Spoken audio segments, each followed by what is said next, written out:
You're listening to the We Are Libertarians Podcast Network. Find all of our shows at wearelibertarians.com. You're listening to the We Are Libertarians Network. Learn more at wearelibertarians.com.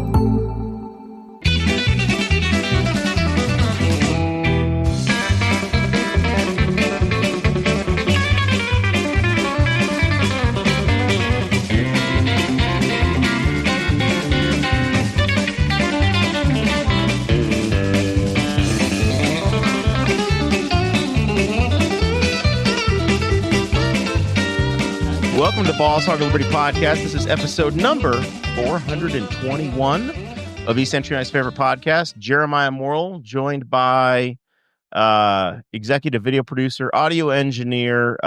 He's on the Michigan Wolverines desk tonight, Mr. Zach Burcham. Oh, geez, I got something I gotta look for. You got a lot of work. Sharon Moore. Yeah, Sharon Moore, out of work, just breaking today. Google me. And allegedly, maybe he's got some new bracelets. Allegedly.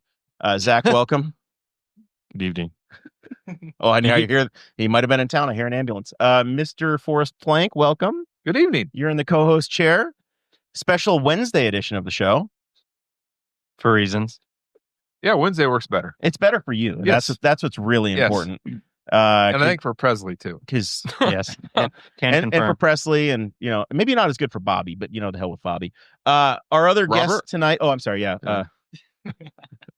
All right, we're gonna work right to left here in order of show cred. Presley Sorah is here of Presley Sorah Racing. Yeah. Wayne County, Indiana alum. Mm-hmm. Let's see. At school. What's the official title? I don't want to make paraprofessional. A paraprofessional by day, race car driver by weekend, and by night, author. Yes. And iRacing driver or something like that, but and iRacing. You're already getting laughed at. I know it doesn't take long. It's him too. It's not me. It's him. Yeah. This is take long. We're gonna slowly get around the room and get to the clowns at the end. You're the first official NASCAR driver in the room, credentialed NASCAR driver. You did. ARCA is a real NASCAR series. Yeah, I mean, you're in the in the lineup. By order of introduction, in the line. Yeah, he is not. Zach is not. I am not. To my right. Well, that's why we're here. Go apply. Got a big enough check for us? Go apply. No, you too. No, I pay my staff. You got to listen to a lot of episodes to understand that Forrest has got a cleaning crew. And they. Those that haven't been deported are still doing great work for you. Last week he was holding our sign in the Christmas walk. Yeah. This is going to take us all night. This is going to be 3 hours. So, Brayton Laster is here. Hi. Brayton is a very serious individual with a big time job.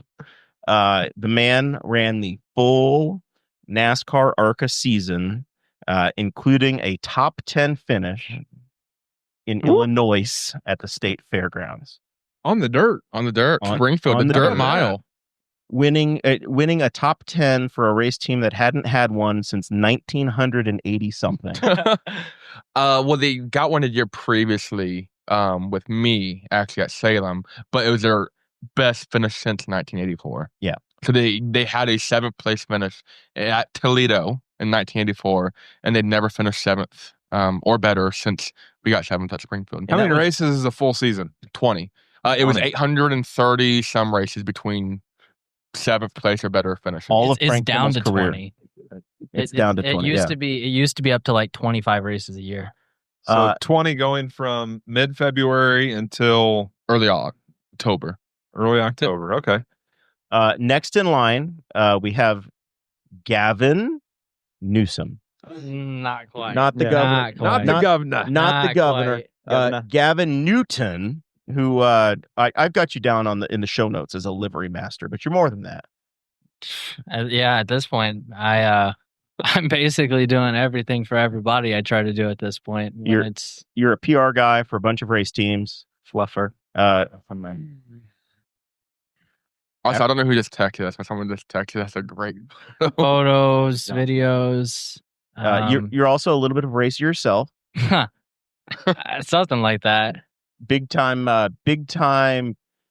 interviews. I saw you in Victory Lane on Channel 13. Exactly. That's all you got to know. Holding a trophy. That's all you got to know right dressed there. exactly like Jimmy Johnson. Exactly. That is the highest finish for that fire suit ever. How did you spend a couple times in practice just for old times for the fire suits? We didn't have practice. This is COVID times out there. It's just like COVID. All right. And then I'm going to let you introduce the gentleman on your. Well, you gave the mic away already. That was a rookie mistake. You're a PR guy. I gave you a microphone to hold for him. So you brought along Robert. Pulled it back. Is Bobby even on camera over there? Barely. I've zoomed He's in out. the Harold Griffin position. I've zoomed out as far as I can. Flying in from up, Bobby. Eastern Pennsylvania. Weighing in at 248 pounds. In the red corner.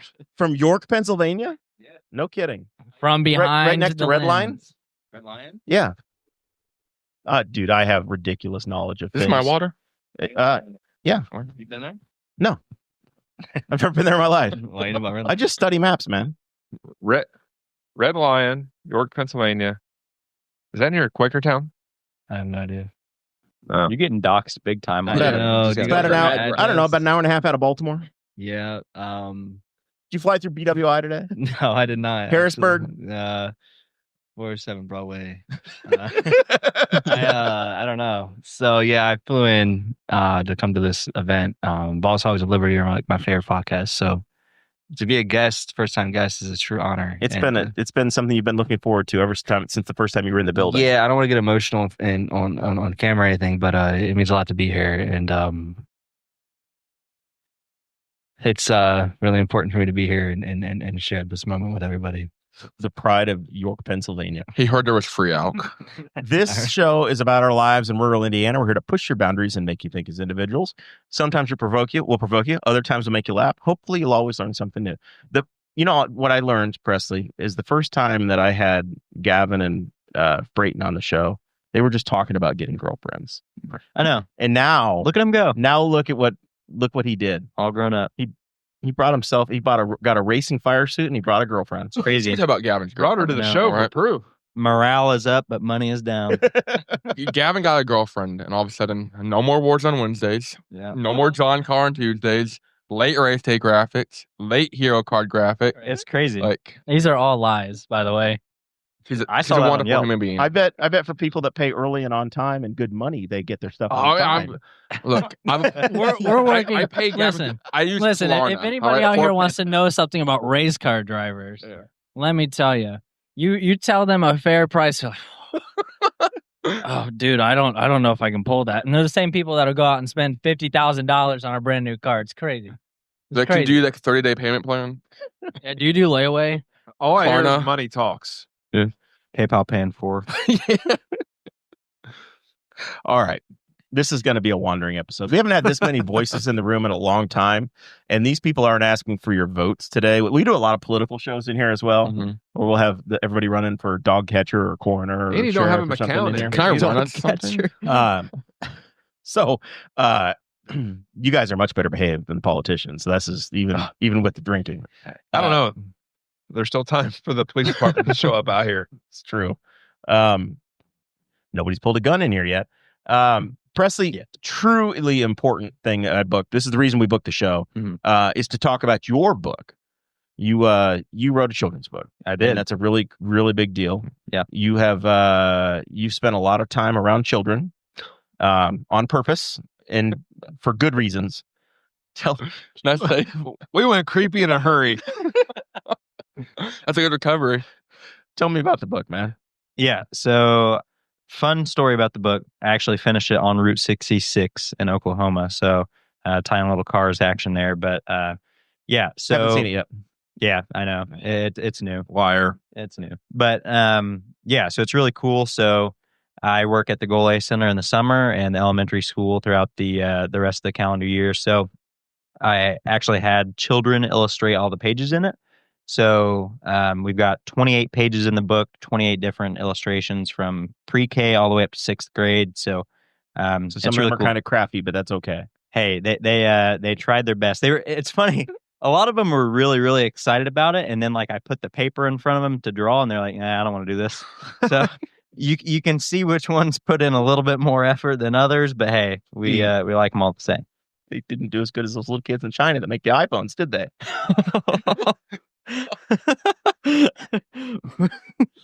Bobby passed out. The book is right here, by the way. You can see the book. It is on camera, center of camera, and we'll post some pictures to it. If somebody wants to get themselves a copy, how would they do this? It's just on my website. So presleysorah.com/shop. It's on there. It's $25. So yeah, it's really cool. The kids actually haven't seen it yet. So we'll have all of them in hand next week. It should be Monday or Tuesday, and then I'll begin shipping them out and everything. So it'll be really cool. I know that the kids are really excited to see it. So I'm going to give them all their drawings back, and that way they'll have their exact drawing, and then they'll be able to see it in the book as well. So it's pretty neat. And then a little QR code for the parents to buy a copy. Yes. And what school is this? Lincoln High School and Western Wayne Elementary School. It's fantastic. Yep.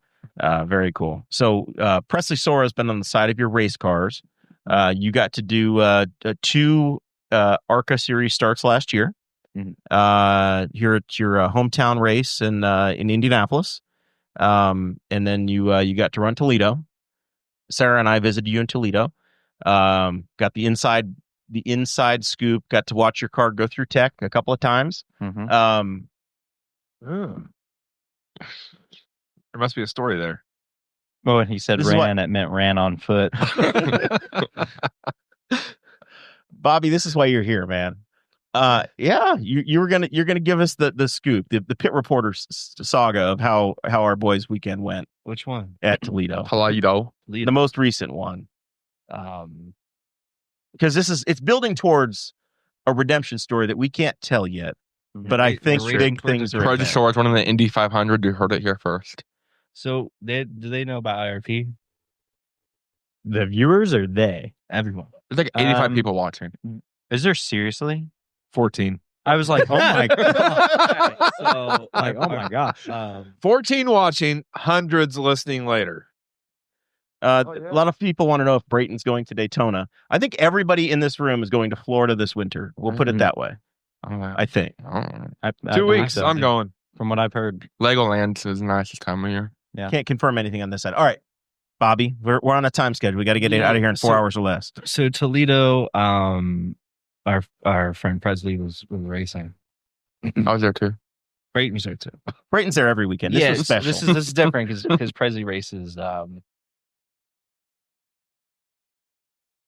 computers 1.5 times a year. Oh.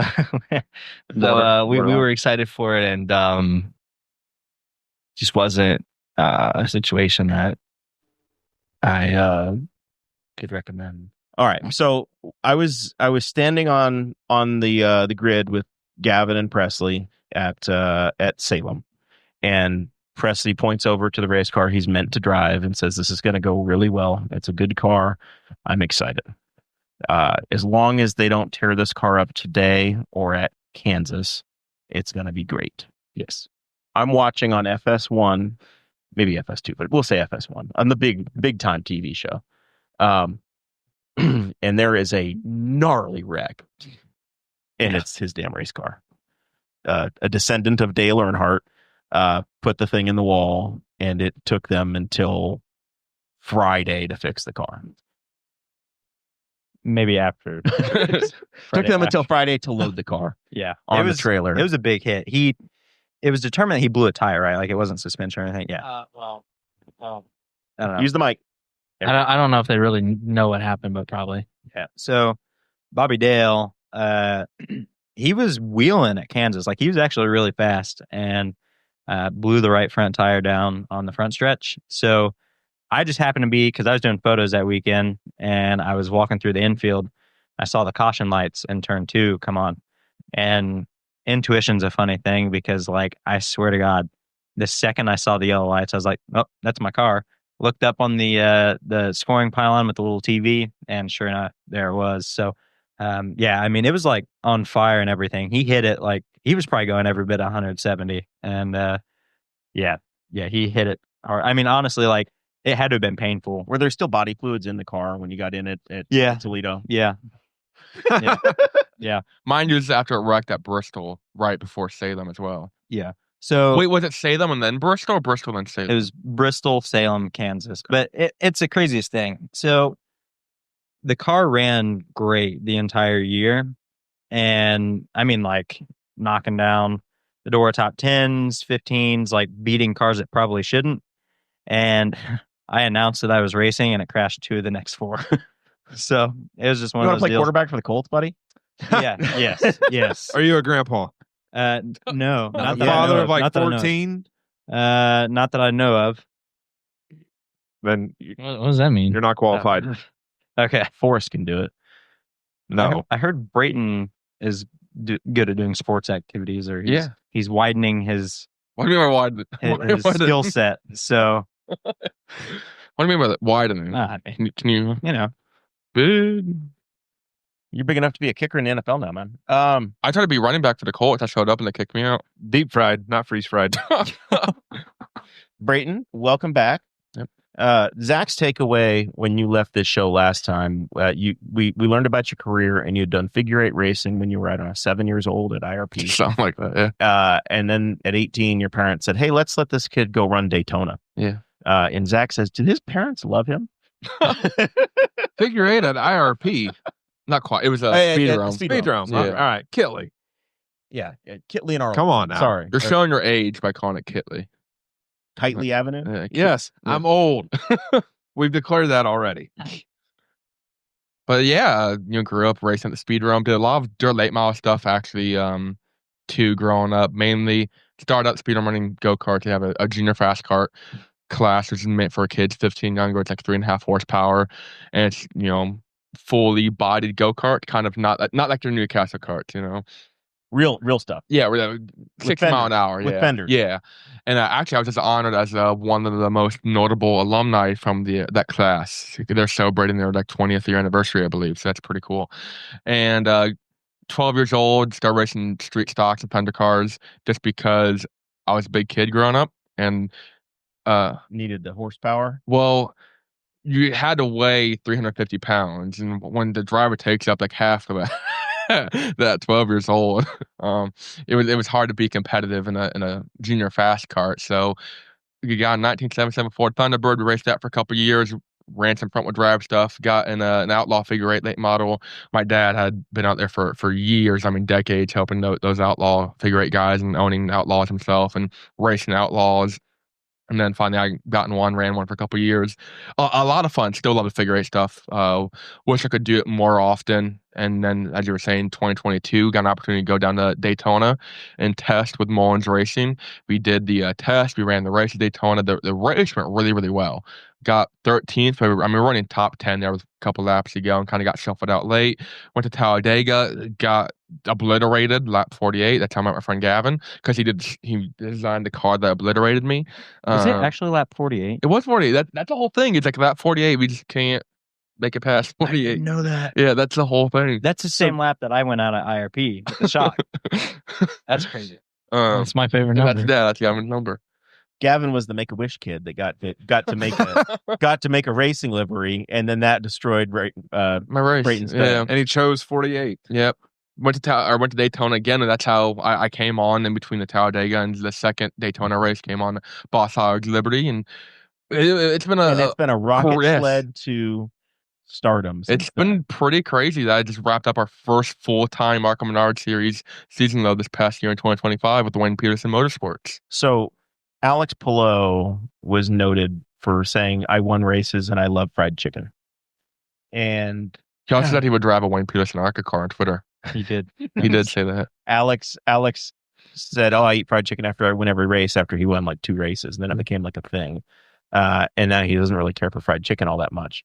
You chose the lane of like, I'm the pizza guy. Yeah. And if somebody looks at your helmet, sees you at the racetrack, you are decked out in pepperoni. Oh, from head to toe, I've you peppered myself. still like pizza? This is a podcast. Looking off camera. This is a podcast. You have to say words. We're looking off camera because I was already telling Shelby, my girlfriend, on the way here, I'm like, hey, we are going to be in Pizza King territory. I'm like, if you're in Newcastle, you have to try Pizza. Did you study your Pizza Kings before you came to The two separate ones, the two brothers, they Trains separated versus from the phones. King tree. Yeah, I told her the whole lore about it. I've never been to one with trains. I'm sure Prez has been to all. West Side. I haven't. I actually haven't. West Side. Lafayette. Yeah, I go Lafayette. There's one on the west side of Indy. You hear, like, the pizza's unrecognizable garbage compared to the east. But I absolutely love pizza. As you're saying, I kind of got the nickname the Pizza Man. It started at the Indianapolis Speedrome. I had 2 nicknames starting out the Speedrome: Master of Disaster, Brayton Laster, and the Pizza Man. I kind of didn't want to market the other one. Yeah, the Pizza Man kind of stuck a little bit better. And by the time I got the pizza helmet and everything, it was more. It became a branding thing more than anything. Like, I loved pizza. I still love pizza, but people started to recognize the helmet more than they did the driver. And I think that's kind of almost what you want. It's like a monster truck. Like, I can't tell you who drives Gravedigger, but I know of Gravedigger. You know Gravedigger. Yeah, so the pizza helmet kind of, I think, had that same, like, I go to tracks and I would drive a dirt late model, but someone's like, "You race ARCA, don't you?" I'm like, "Yeah." They're like, "Well, I saw your helmet at Talladega and that crash, man. That was awesome." It's a helmet. It does wonders. Any one crash this year hurt more than others? I didn't crash a whole lot. No, well, I did. Daytona, first race of the year, first full-time year, and our first time attempting a full season. Went to Daytona. Actually had a good underdog run going. We were the only car there down horsepower. It happened when we were the budget team, and we blew a tire. Well, it depends who you ask, but I think we blew a tire from my standpoint of driving the race car, and smoked it back into the wall. It was like $3,000 in cosmetic damage. Not the end of the road, considering people destroyed hundreds of thousands of dollars in damage after the checkered flag in that exact same race. Did you get out of the car and complain about all the inexperienced children around you? Like, no, because I was so slow, I didn't have to worry about them. And then the Quan, right after Springfield, again, got the top 10. We were on pace to repeat another top 10 at DeQuoin, which I've gotten almost all my career top 10s. You were have come there in like 5 laps to go. I was watching this race live as well. I'm a dedicated. Yeah, you're a big Brayton Laster guy. I'm a dedicated fan of motorsports. Brayton Laster fan. It's okay, you can say it. I stood in the merch line. And you did, didn't you? We did. Bought a hat. Was it a hat? Mrs. Morrell has a hat. Yep. Yeah.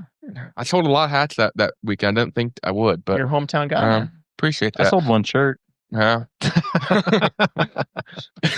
Well, we might talk about that. Someone bought we'll talk about it. So I had Presley Sorah merch at my merch table at Salem. Presley was not racing, and someone bought a Presley Sorah t-shirt. Came up to me, wanted me to sign it because they thought, I don't know if you know this. No. Yeah, they thought I was Presley.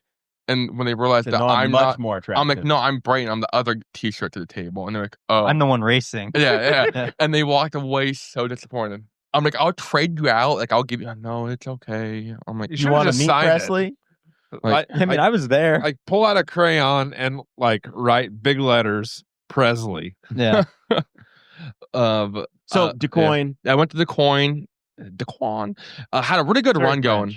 And I love the dirt tracks. I love ARCA. I love the ARCA Menard series. And Is that your background? Is dirt? Yes. Right. Yeah, like I mentioned, we ran some dirt late mile stuff, and the dirt miles are just weird because I didn't even know they existed because I'm not a big sprint car guy. Being from Indiana, that's kind of a sin, you know. And I remember like first time watching ARCA race at Springfield. I'm like, they're racing on a dirt mile. This is kind of cool. And I've scored a lot of top 10s the last couple of years there. But running with 5 to go, there was a wreck right in front of us that would have moved us further into the top 10. And I avoided it. I'm like, I'm a wheel man. And I'm a stud. I'm a legend. You said this to yourself as you're driving? As I'm stopping to avoid this wreck, and the car behind me is just, I don't know. It's on tape, man. You can say it. I don't think they caught this part on tape because someone yelled at me for plowing into the wreck after it happened. All of a sudden, this guy got through from behind, and it stalled a car out for like 2 laps. It was Creamy Mike. It was Creamy Mike, yeah.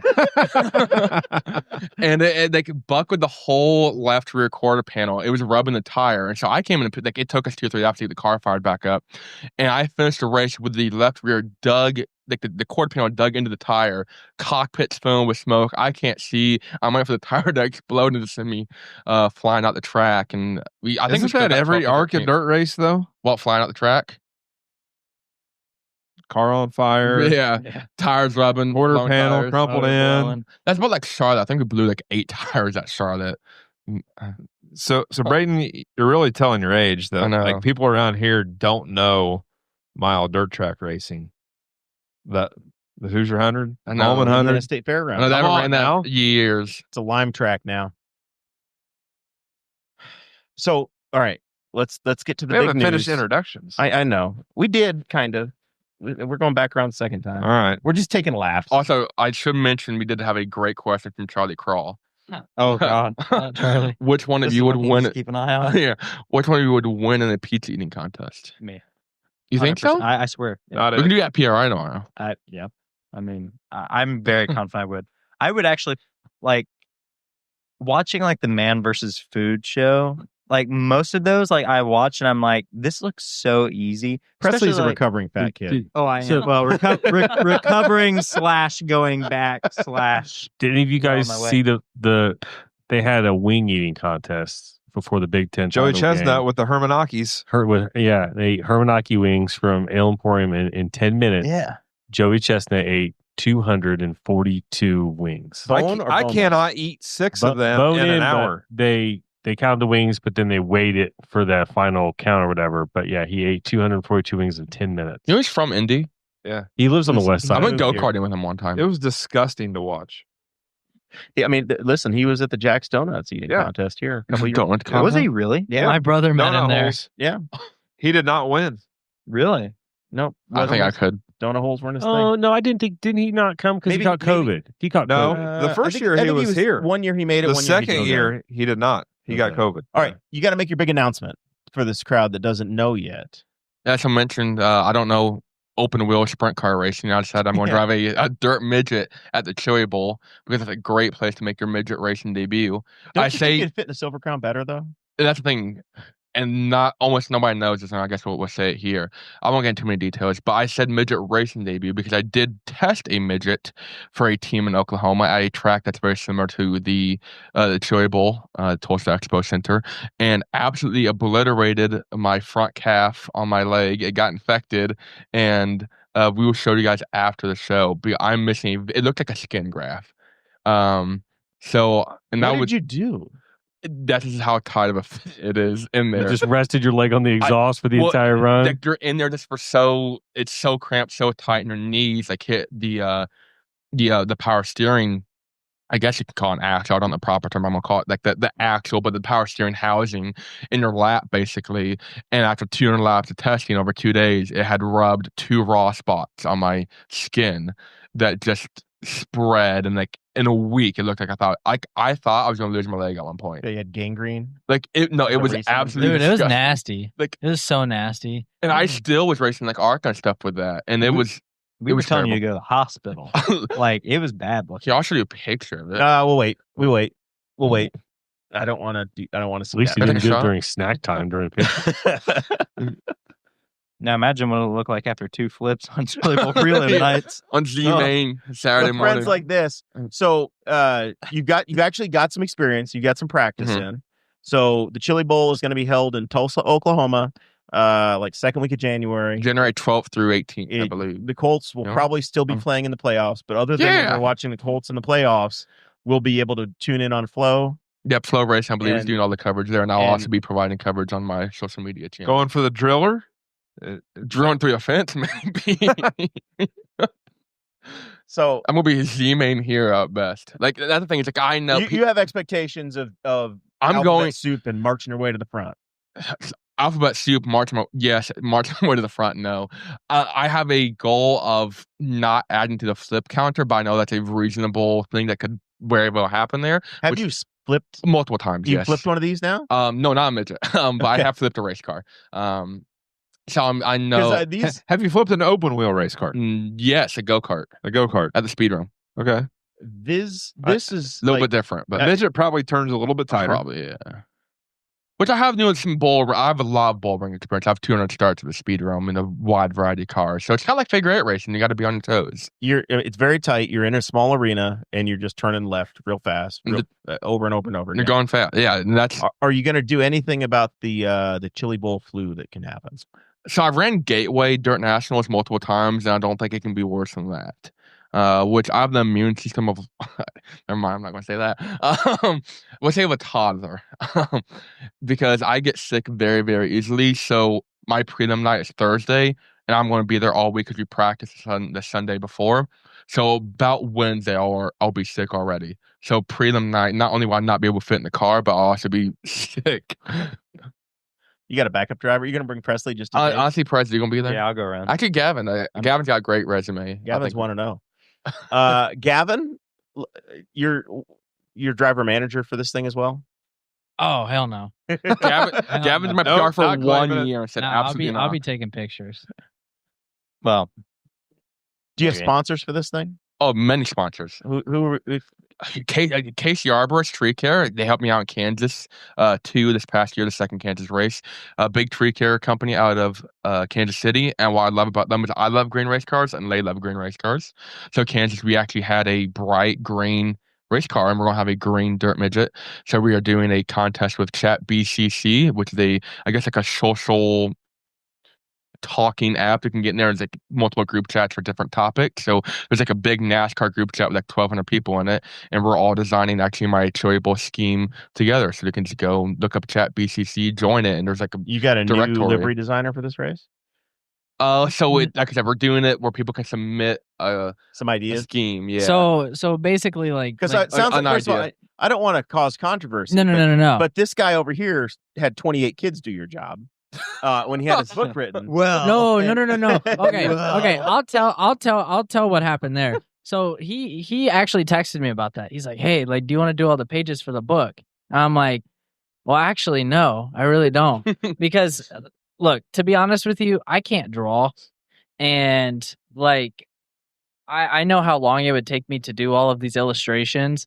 And so I was like, dude, like, I just don't have the time for it, and how much I would want to charge you would be more than what the book was worth. So, like, you know, I mean, like how much you would be paying for the book, like, you know, honesty amongst friends is saying? important, Like, isn't it? Yeah, something like that. It's just one of those things Love where you I'm too, like, man. you got to pick and choose those battles and the time that would be spent with it. And so it was just one of those things that I was like, I'm sorry, but I just can't do it. And then with what Brayton's doing, so basically, like, originally what we wanted to do was we came to them and we were like, hey, I'll design 5 different cars and we'll go from there. Well, they wanted a little bit more community involvement with it. So basically people are going to be giving ideas of like different design aspects to implement on it. And so, you know, ultimately I'm going to be doing the final design for it, but I'm going to be taking all of these different designs and trying to come up with a concept that utilizes a lot of these different ones that people like. Community type schemes. So there'll be multiple, like, people can submit a whole scheme and we're like, hey, we like this aspect from this scheme, or someone might just put an idea out there. So it can be a very big community. This is going to be a camel, a race car designed by committee. Right? Sure, yeah. It's a horse designed by committee is what a camel pretty much. Is. That's how you got yeah. Yeah. So what is this car going to be wrapped? We're not painting it. Right. All right. So there's a deadline. I painted enough cars this past year. Yeah. The deadline is next Wednesday, I think the 17th. Yep.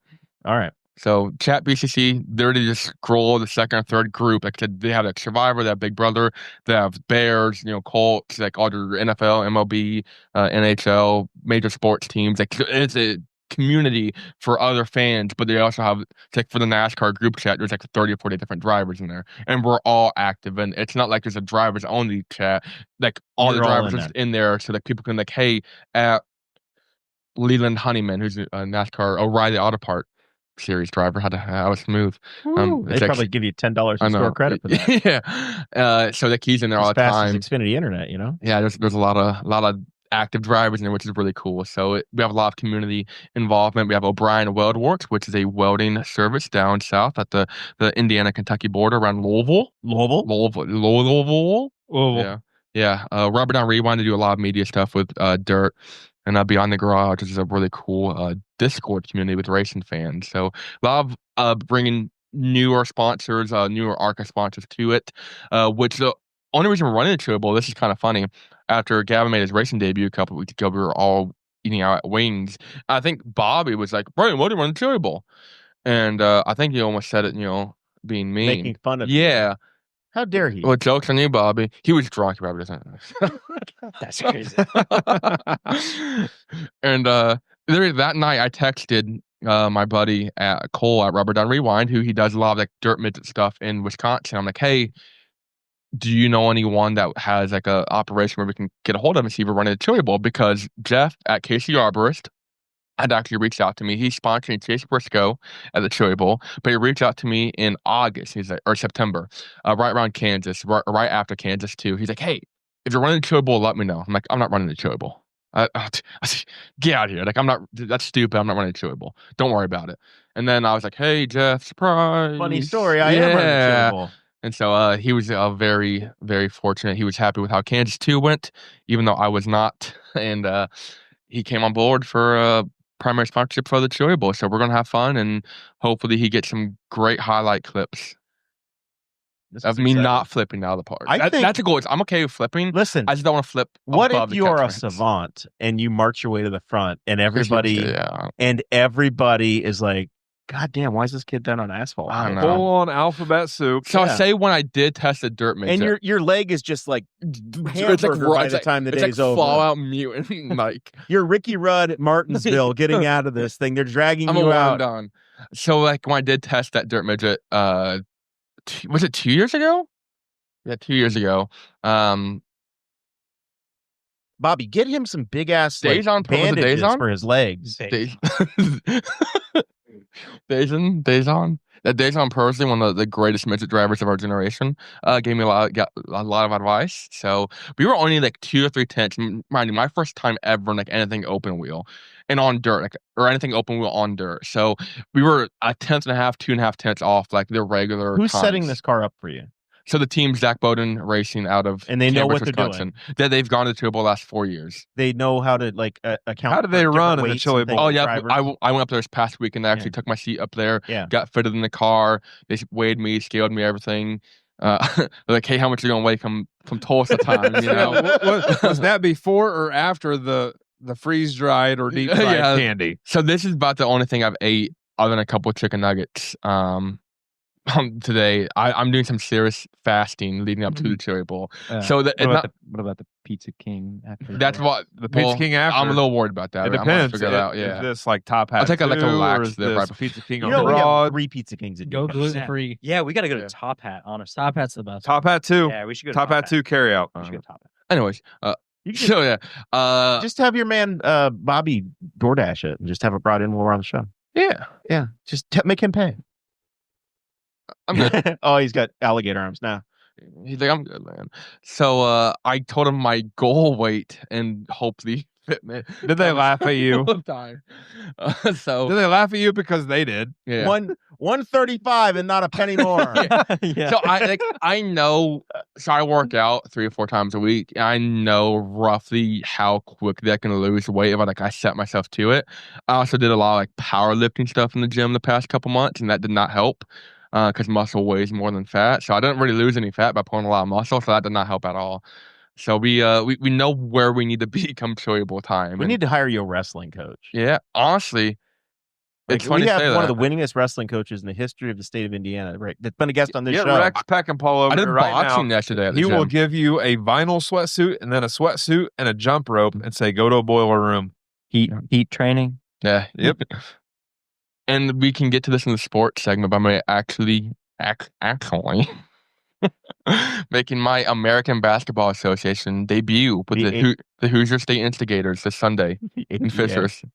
They're still around. My God, there's nothing you can't do. We have an ABA team right here. Well, they didn't invite me to come play for them. But listen, he's in it for the money. So what team? I wish they were paying. What team do you guys have here? Shoot, put me on the spot. Is the Legends? Because we're playing the Corn Shuckers. We are not the Corn Shuckers. They're from Bedford. Nope. Which is like big basketball territory. Now, the reason that Gavin has come from his home, these guys traveled, okay? So I want to be respectful of their time as well. Bobby and Gavin over here from Michigan and Pennsylvania, from Johnny Benson land and the land of York. Y'all are in town for PRI. Yes, sir. The Performance Racing Institute, or what's something? Industry. It's the Institute. It sounds fancy. Yeah. It's the fancy racing show. Tell me about what PRI is going to be like, and is this where you're going to get your big break? Because I think you're going to be a car owner someday. Oh, God, Gavin. I hope not. Who, Bobby or Gavin? No, Bobby's going to be the commissioner of NASCAR. He's gonna replace the France family after the bankruptcy. Just call him Bobby France. What? Tell us about PRI, what the experience is, what y'all are going to be doing. Yeah, so at least for me, going into PRI this year, a lot of it for me is just kind of networking with people. Trying to find drivers, teams that are wanting to get stuff done for the next year. So like I've literally spent the last 2 weeks, spending about 3 hours a day calling people. So what does get stuff done mean? I mean, for me, it means a lot of different things, right? I get to wear a lot of different hats. So when I'm at the racetrack on the weekends, I'm taking photos and doing videos. Sometimes it's spots. Sometimes both things simultaneously. But when I'm at the racetrack, I'm taking photos. I'm doing social media videos, videos for sponsors, and then when I'm at home working on stuff, my primary craft is graphic design, right? And so for me, especially in motorsports, I get to do a lot of different things. I work on the marketing side of it, creating marketing decks for drivers like Brayton and Presley to send to sponsors and be like, hey, this is who I am. This is what the series gets. This is what I'm looking for being on my car. This is where we race. All of those different parts of it. So it's the full media presence. I basically do it all. I design the race car, fire suit, T-shirts, crew shirts. Social media graphics have been a big one for me the last couple years. That for me is really fun to be able to do because getting to help on the social media side, I get to see what my products bring growth to these teams. So there's been a handful of teams the last, I'd say 3 years that I've worked directly with, whether it's their on-track presence, their off-track presence. And not only have they been able to bring in more rent drivers that are paying for rides, but they're able to build their social media presence and they're able to have more followers that are paying attention to not only the ARCA Menard series, but what this specific team is doing. When you're doing these posts for a team, are you trying to come up with a voice for them, or are you just trying to be like, here's what we're doing? Yeah. 100%. One of my big things with that is in a lot of cases, I do kind of get to dictate, what their media flow looks like. Right. And so I always try to create something that feels appropriate and feels professional. So I get to work with a fantastic driver, Takuma Koga. Him and I have been working together for the last 2 years, and he just announced today that he's going full time in the ARCA Menard series for next year with Andy Hillenberg. And that's where he was last year as well. Yes, and he ran the East season last year. So what's really cool with him is when I started working with him, he was running the West series. And so you changed hemispheres for the man. We're building. Holy cow. So you moved from the East to the West, and now really to the National. So what's really cool is he's very motivated about what he does. He's been running in the ARCA series, at one point the Winston West series, off and on since the early 2000s. I think 2002. So he has a lot of experience, and now he's finally in a position where he can make this jump. So in the middle of last year, while he was running the full East schedule, I started doing photos and videos for him. So not only did I design the car and do his crew shirt and do the social media posts, like his social media graphics for him, but now I also get to do photos and videos for him. So, getting to help build that voice, make the sponsors happy, and truly show off what is going on each of these race weekends. Zach, we failed miserably, and it just occurred to me. Forrest, will you do our sponsor read? I think I'll be honest. I think Forrest tried to pull you back. On he that. did, and I was like, "No, we already went around with that once." He tried. No. He tried. Now I finally figured it out. Could have had Gavin on the start list. He talked about crew shirts, and I realized. Where'd it go? Just make sure I get your notes. Oh, it's right here printed for you. All right. Here we go. This should have been at the top of the show, and we have our official position is that we're sorry. So we have our thank yous going out to Jonathan Phillips at Great Lakes Honda and Fishers, our good friend Blake Reese at Varsity Outfitters. They might be able to do some crew shirts. They could do some awesome crew shirts. Thomas Oakes over at Walnut Ridge RV. In case your team needs an RV, motorhome, a toy hauler, whatever. If unfortunately your good friends pass away, Morrell Monument Cleaning, they will clean the headstones for you. One of those Isle of Man drivers we were talking about earlier. And if you want to look really cool rolling around the track, Pops Recycle, he will get you fitted out in your upgraded Schwinn from the 50s, 60s. You name the decade. Specializes in those Chicago Schwinn, those old school Schwinn bikes. He will clean it up, and you will be the talk of the track. Yep. Or he can sell you one down at their retail site in Rushville as well. All right. My apologies. I realized I didn't get my sponsor mentions in. You guys know how that goes. You got to do it. You got to thank my guys back in the shop. We had a thing in thanks Chevrolet. That was our first mid-show sponsor break. Yeah. Commercial. The Tide ride was really good today. Bobby, you actually work for NASCAR at times. I do sometimes. Yes. All right. What's a race weekend look like for you? Well, it depends. So I have the privilege of covering a lot of different things for a lot of different people. I have the opportunity to cover a lot of ARCA series stuff, and that's been a lot of fun. In my free time, if you will, I get to cover like USAC and dirt racing, which is like what I love and what I get to do. So Brayton Racing Chili Bowl is kind of like a really cool thing, because it's such a cool It's home event. for you. Yeah, well, I didn't really, I would watch the feature every year, but I couldn't care less. I watched my Z main. So what does that coverage look like to the general listener of Boss Hog of Liberty? So like for me, what I do, like I'm not a Flow, I'm not a Fox Sports, I'm not a such and such. Like I cover like specific drivers or teams. So if they want content to post on social media, they're shared, whatever they want to do with it.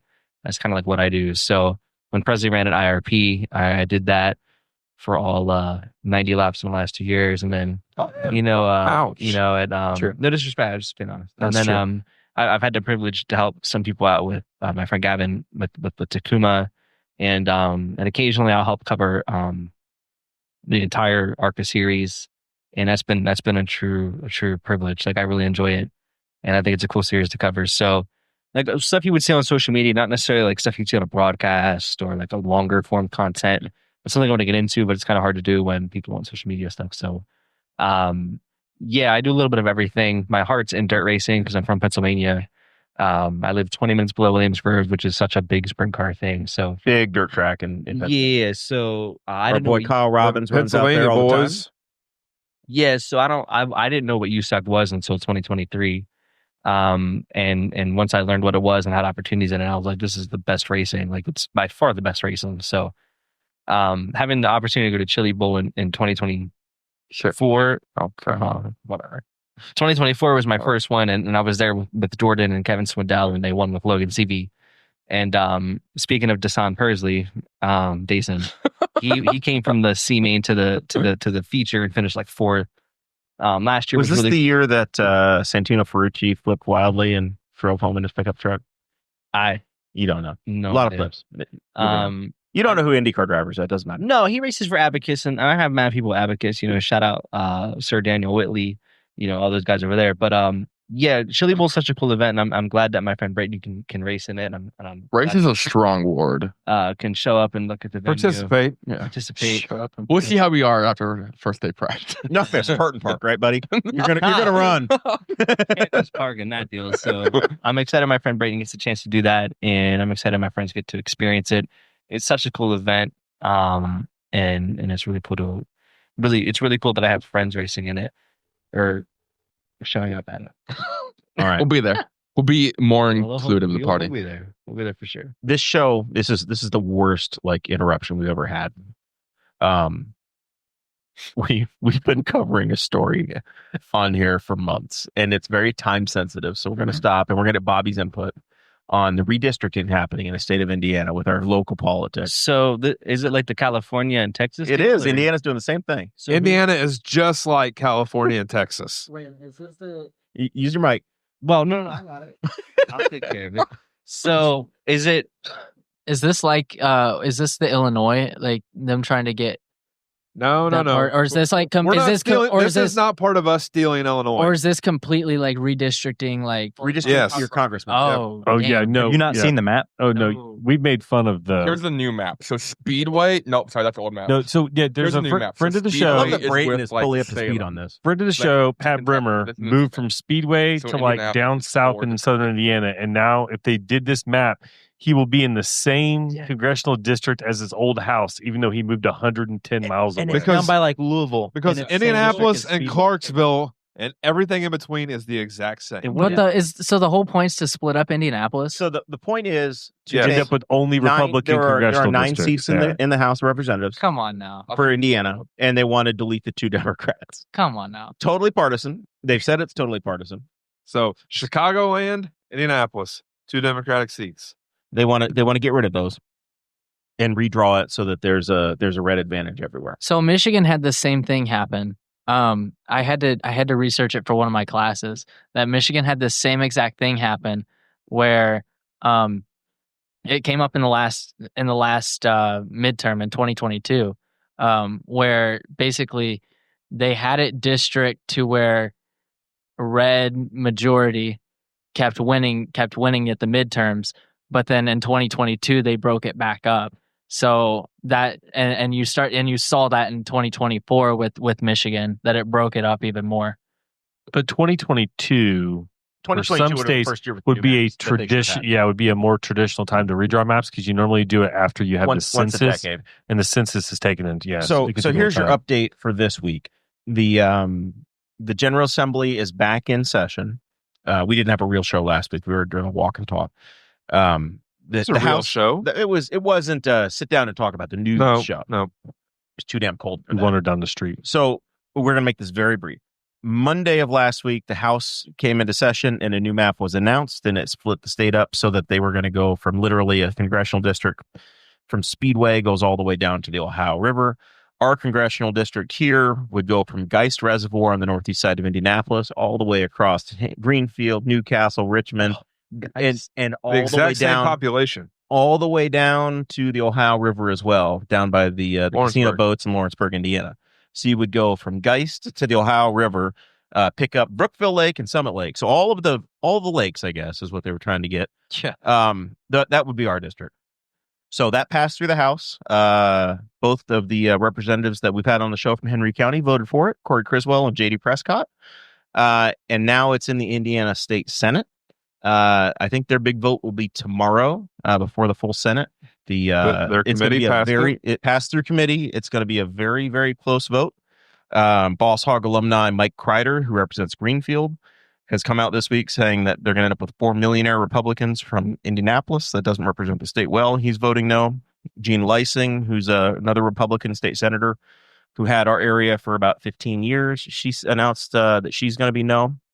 And I think Jeff Ratz is in support of it. He's our current state senator and been on the show a number of times. So all of that said, stay tuned. I think the actual vote's going to be on Thursday. We would have been able to break that live on the show, but schedules change. Yeah. Thanks, Presley. The interesting thing that I'll give Dear Leader, he posted a graphic that's pretty interesting. 96 or Keystone Avenue, the stretch between 96th Street and 21st Street will span 5 congressional districts. So a stretch of road in Indianapolis, a 7-mile stretch will touch 5 different congressional districts, and every one of them stretches dozens and dozens of miles into the rest of the state. Yes, the 5th, 4th, 7th, 9th, and 6th districts are all along Keystone Avenue in Indianapolis. So if you have an opinion, if you care, email your state senator if you're an Indiana resident. If you care, send an email, let them know. If you say, hey, don't redraw them, tell them you support it. If you are for redrawing, and say, hey, go for it, and I'll have your back too, because this is the most controversial thing the state senate has had to deal with in ages. And honestly, I think this has one of 2 extremes. Like, it's going to be all in as, yes, this is the best power move for Indiana, or it's going to be a flip of the switch of, oh my God, all the donut counties that had just enough blue in them, that's going to flip that one seat. It could go 4 or 5. Yeah. We'll have a full review next week. Next week, our candidate is much more political. We're going to talk with the Libertarian Secretary of State candidate, which is the person that runs elections. So we're going from 4 racing pools to political. Can I add to that real quick? Yeah. I don't know how true it is. I'm guessing it's true because everything online is true nowadays. Yeah, of course. But Illinois, I saw, they said that if Indiana did pass it, that they would separate. They wanted to do it too. And it would actually be a negative, I guess, end goal of what the Indiana Republicans are trying to accomplish. So this game more. started because Texas wanted to redistrict. This is like a dominoes game. That's gonna be Texas did it. Keep going. And then California said, "Well, hell, screw you, Texas. We'll do it." So then Texas did it, and then Texas got the maps thrown out. California passed back in early November. They actually changed their constitution to do it, and they said, "Okay, well, let's do this in Virginia and Indiana." I think it went through in Virginia, and Indiana is now maybe not going to happen. So it's just it's this wild game of trying to change the rules for everybody. The proposed Illinois maps are even more funny than the Indiana maps, though. Because isn't like Chicago is just like a million different. Well, it's literally just Rays. Does Chicago coming go from Chicago to St. Louis? Yes, because it's just. I think it almost. I've only seen it once. It's almost Memphis. None of the districts like go east west. They're all north and south, and they're raised from Chicago. So it's kind of backwards of Indiana. How there's just so many people in Chicago, where they can have a small portion of Chicago take up most of the countryside. So basically, they can run this little strip, and they'll be like 50,000 non-Chicagoans, and then 100,000 people from Chicago. So but takes up like district's dominated by Chicago. Well, there's basically nobody south of. Half of Springfield. 80% of the population in the state of Illinois lives north of Interstate 80. Like they're almost all north. Like who lives in Effingham? Do you need a bio break or just old man knees? What's the problem? Yes. Speaking of, there's a Quick Trip in Champaign and Bloomington, Illinois. All right, I'm a big Quick Trip guy. Other local news I wanted to get into. You guys are going to enjoy this. This made the statewide news. Oh, Bobby's, I'm sure. There was a robbery at our Hibbett Sports yesterday. At where? Hibbett Sports. Hibbett. Hibbett. It's like your Dunham Sports, local sports store. Have you been to Hibbett? Have you ever been shopping at the? Did you just go like a fire suit and a racing helmet? Where is it? It's on Memorial Drive, State Road 3, next to behind Big O Tire. Yeah, behind Big O Tire. Is that the one over by the Chinese buffet? Yeah, it's in that same strip mall. Yeah, down the next strip mall. They have all the shoes and stuff. Yeah, shoes, athletic apparel, whatever. Yeah. It's like a small Dick's Sporting Goods. Mm-hmm. Yeah. So I didn't even hear about this. 3 folks from Indianapolis came in, stole in an armed robbery from the Hibbett Sports in Newcastle. What? 2:40 in the afternoon. They then got into their car. They called in the plate. Immediately, the cops are on them. Small town made. You could have 6 witnesses They all get the pulled time. over, and they start to stop at the Myers Furniture and Appliance over by the Taco Bell. So I did hear about this. They decided not to stop. They deployed stop sticks as they headed south. They're trying to get back to Indianapolis. They deployed stop sticks at Riley Road, which is like a mile further south. They lose a tire, Brayton. You ever had that happen? Stop sticks knock a tire out. They continue 5 miles further south, but now they're using the northbound lanes with police pursuing. They start throwing guns out of the car. So because nobody's going to pick those up. They're throwing guns out. Jason Williams, Sergeant, I think he's Lieutenant Jason Williams, now our captain of the Henry County Sheriff's Department. I saw him last night after this was all over. He had to go out as the lead of the detectives in the county, and he was ditch retrieval of all of these guns. I think there were 3 of them that they found. And they finally get the car stopped again down at 500 South, so almost I-70. Driver gets out, runs away. Cops go get him. Passenger then gets in the car and decides she's going to make an attempt to get away on 3 tires. Officer holds her at gunpoint. She tries to run after him, and then I think they sent 3 more cars. It might even been less into impact it. Newcastle's Bonnie. So I believe they lost 2 Newcastle cars and 1 Henry County Sheriff's Department car. It might even been less 3 than miles 3 tires. on 3 wheels. Well, it might have been less because I on think the story I read might have mentioned a second spike strip deployment at 300. Yes. So one at Riley Road and one at 300. So one of them injured an officer as well. Yeah. So one of them, they might have been down to like 1 or 2 or no tires at that point. All over Hibbett Sports in Newcastle. Yeah. Empty the store out. Presley's got something. I do have something. What is he, getaway driver? I didn't realize that I did know about this. Presley was running Uber. So, I get a call the other day. I was working on signing Christmas cards. I get a call, and it was my girlfriend. Guess who's in the intersection with the spike strips? Rebecca. Did she hit the spike strips? No. Oh, that would have been a much better story. She was pulling out of Taco Bell on her lunch break, and her words, she looked over to the side, saw cops throw out spike strips, and here came the car, and they almost hit her. It's like a Honda CRV. Yeah, they almost hit her. So She could have been the hero. Trojan Lane never made the news Her story. words were, it was like this close. I'm talking like mere inches. Yeah, She could have been a hero. I know. But she told If me she this. sacrificed her car, we could have saved 3 police cars. Yeah, I know. Great job. She would have I'll just tell her. T-boned them. I know. Yeah. There's a couple So- convicts in Cambridge. So, but I knew about that, but I had no idea that the origination was Hibbett Sports and that it went on that far. So. Yeah. I mean, if I think of a high performance vehicle I want to run from the cops from, Honda CRV. Oh. That's where I'm rolling in. All day long. 100%. Where's the trash can at? I want to try and make a shot. Presley, One tell of him them. about It's got it. You go for the barrel over here, buddy. Left-handed, failed. Oh, Clearly a race car So- driver, not a basketball player. We'll get into that later. What did they steal? Like, We don't know. To be completely fair, like, I've been to Hibbett Sports many times in my life. What the hell are you driving from Indianapolis all the way to Newcastle to go? So we and don't see? know. you can't find on the way. Like, Compression shorts? I don't know. What we don't know is, was it theft or was it robbery?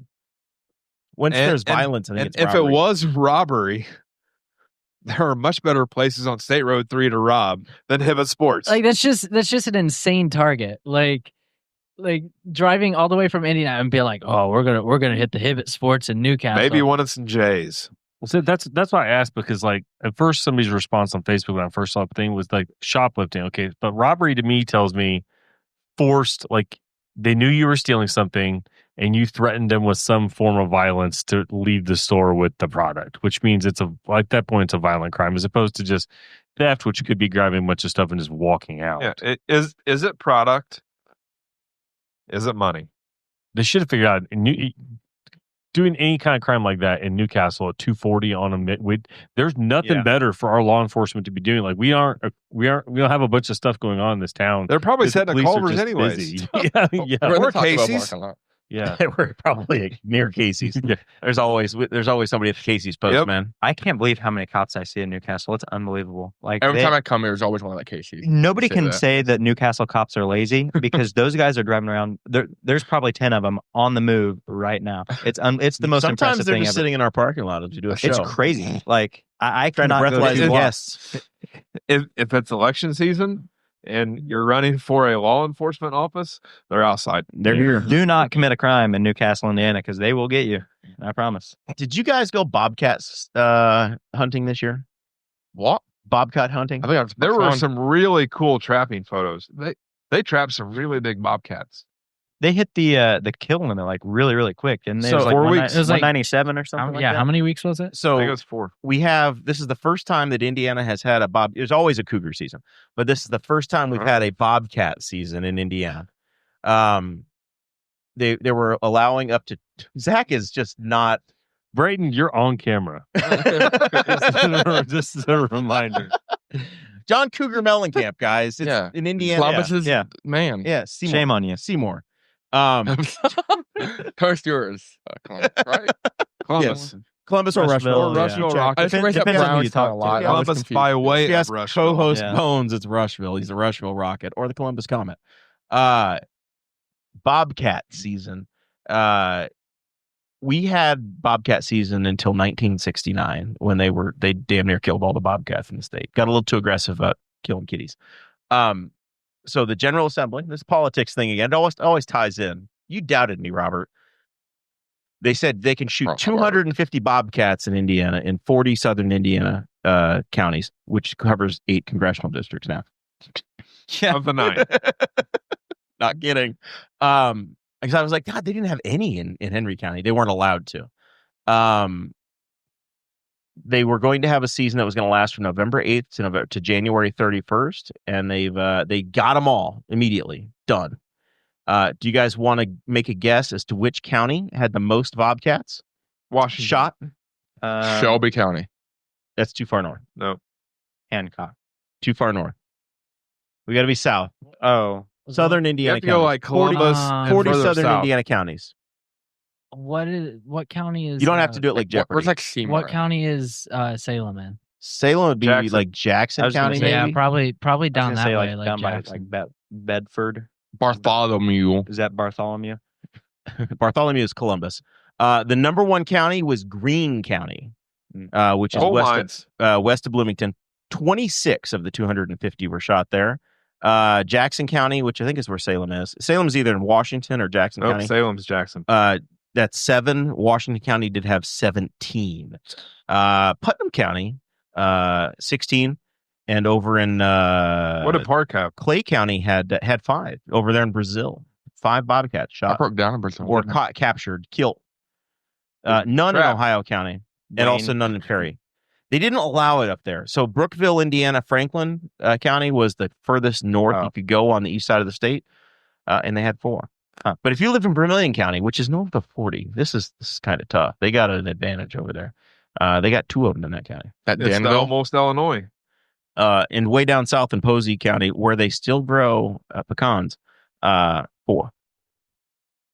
Spoken like a true northerner. Otherwise, it would have been The pecans. Would you guys go hunting? So when you said Kitties? bobcat at first, and you can tell I did not read this ahead of time, I thought you meant like excavators. And I was like, no, yeah, let's go shit. yeah, I was like, steer, huh? bean cats. So it took me a quick minute to realize what we're That's talking good. about. It's only Steer, trapping. So it's a trap season. And so most of the time when you trap them, they're still alive. It's for fur. And That's so sad. they're mean little shits. I believe it. So Our cat's pretty mean. there was a quote in the Indiana Capitol Chronicle from somebody that wasn't very happy about this. I'm going to let you read this part, Forrest, in your best radio voice. Samantha Chapman, Indiana State Director for Humane World for Animals, said this bobcat trapping season was nothing short of a mass slaughter. Since November 8th, recreational trappers have killed an average of about 9 bobcats every day, hitting the killing limit of 250 in just 1 month. That's hundreds of bobcats who suffered in traps before being strangled, bludgeoned, or shot to death. She did not have any comment about deer season. So, No. I guess my question though is, if there's a kill limit, why does it matter How if they- quickly? why does it matter if they hit the limit in 2 days or 6 months? So Like, I don't- it's all about controlling the ecosystem. Like bobcats, they are pure predators.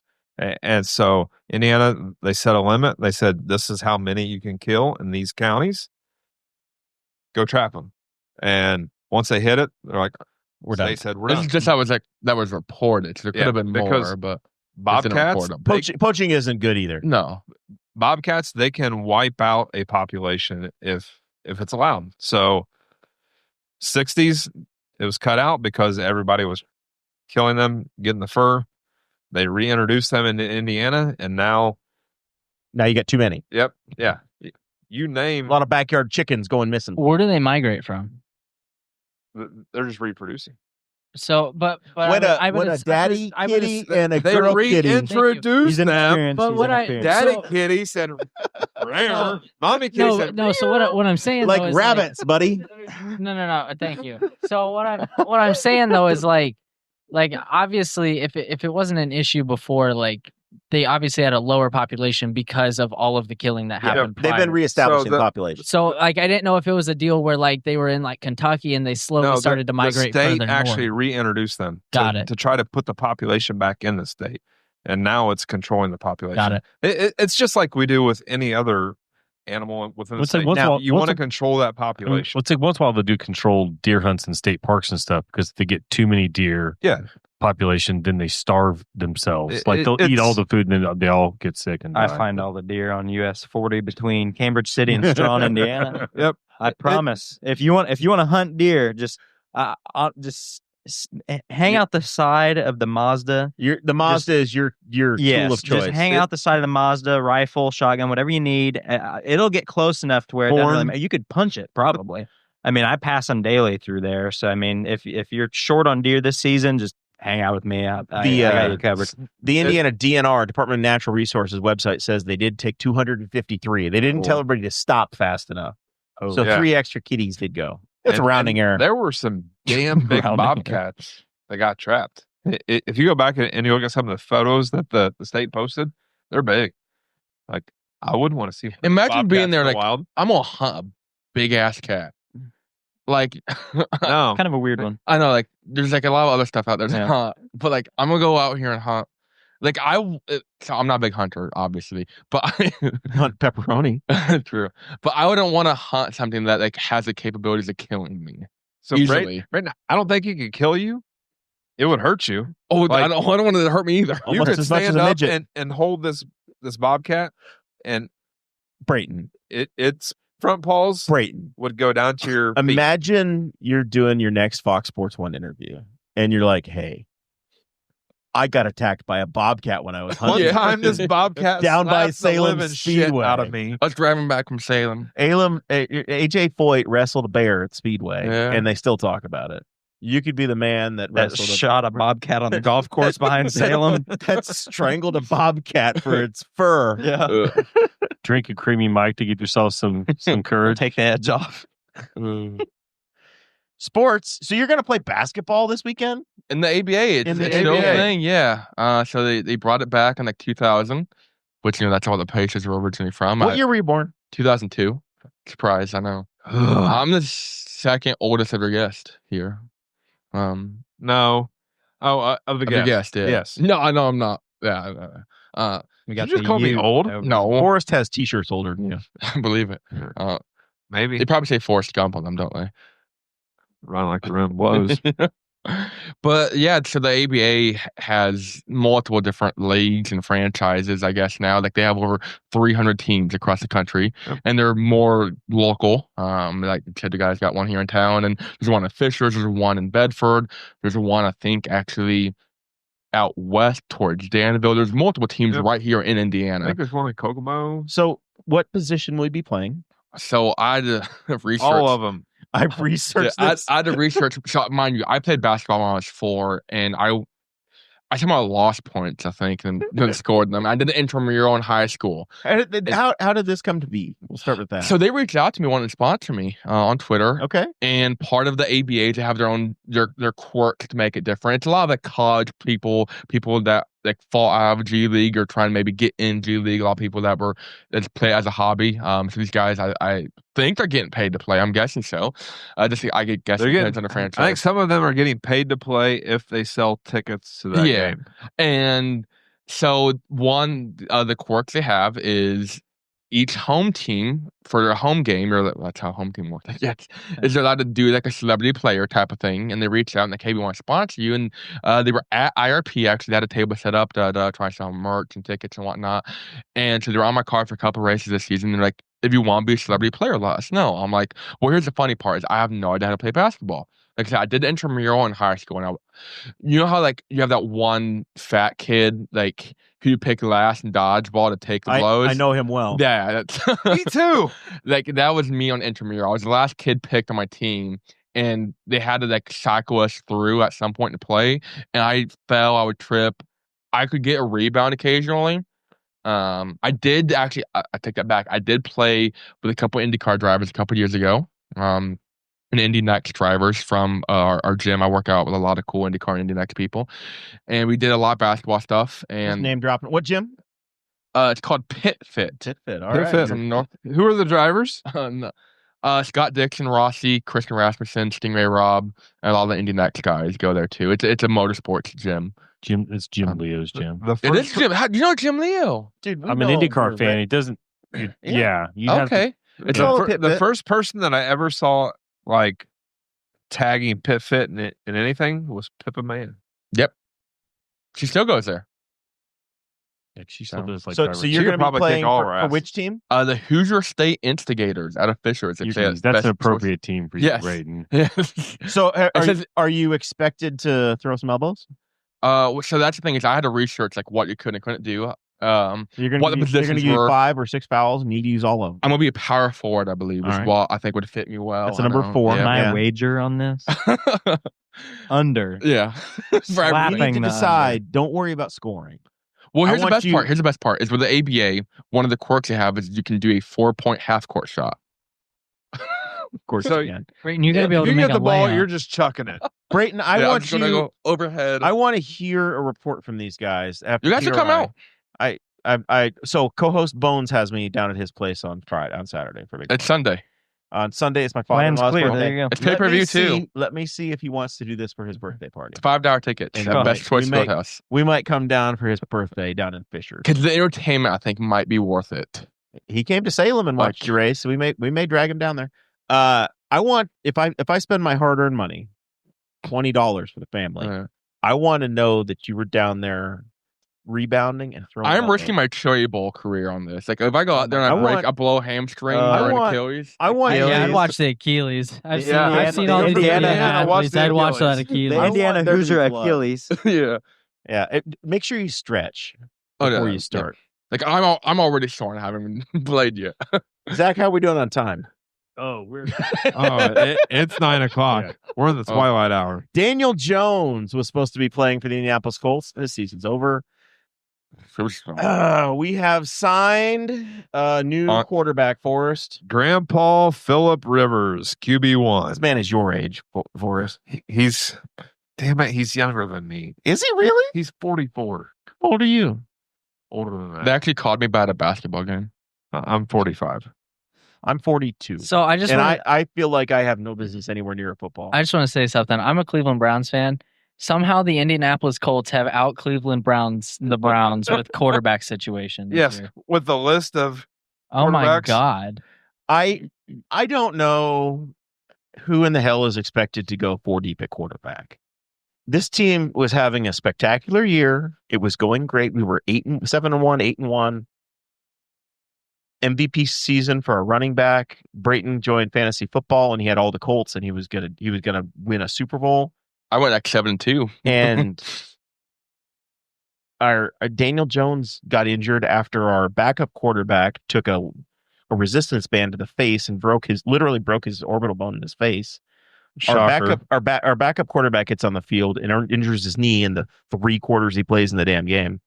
So we are calling a 44-year-old grandfather off the bench who hasn't played professional football in 5 years. I mean, listen, I will say the Browns pulled Joe Flacco out of the retirement home too, and he took them to the playoffs. And they made the playoffs. They did make the playoffs. And you can't do a whole lot worse than Jalen Hurts did the other night. So, I mean, I think even he could be 65 and show up and probably throw less interceptions. So I think I'm sure he'll be all right. This ties into a lot of like the whole racing thing is why a team would rather take a Ricky Stenhouse, for example, or like a Scott Brayton in the Indy 500 because you know what you're getting. There's no question of what they're capable of performing in the moment you need them to. I think that's why.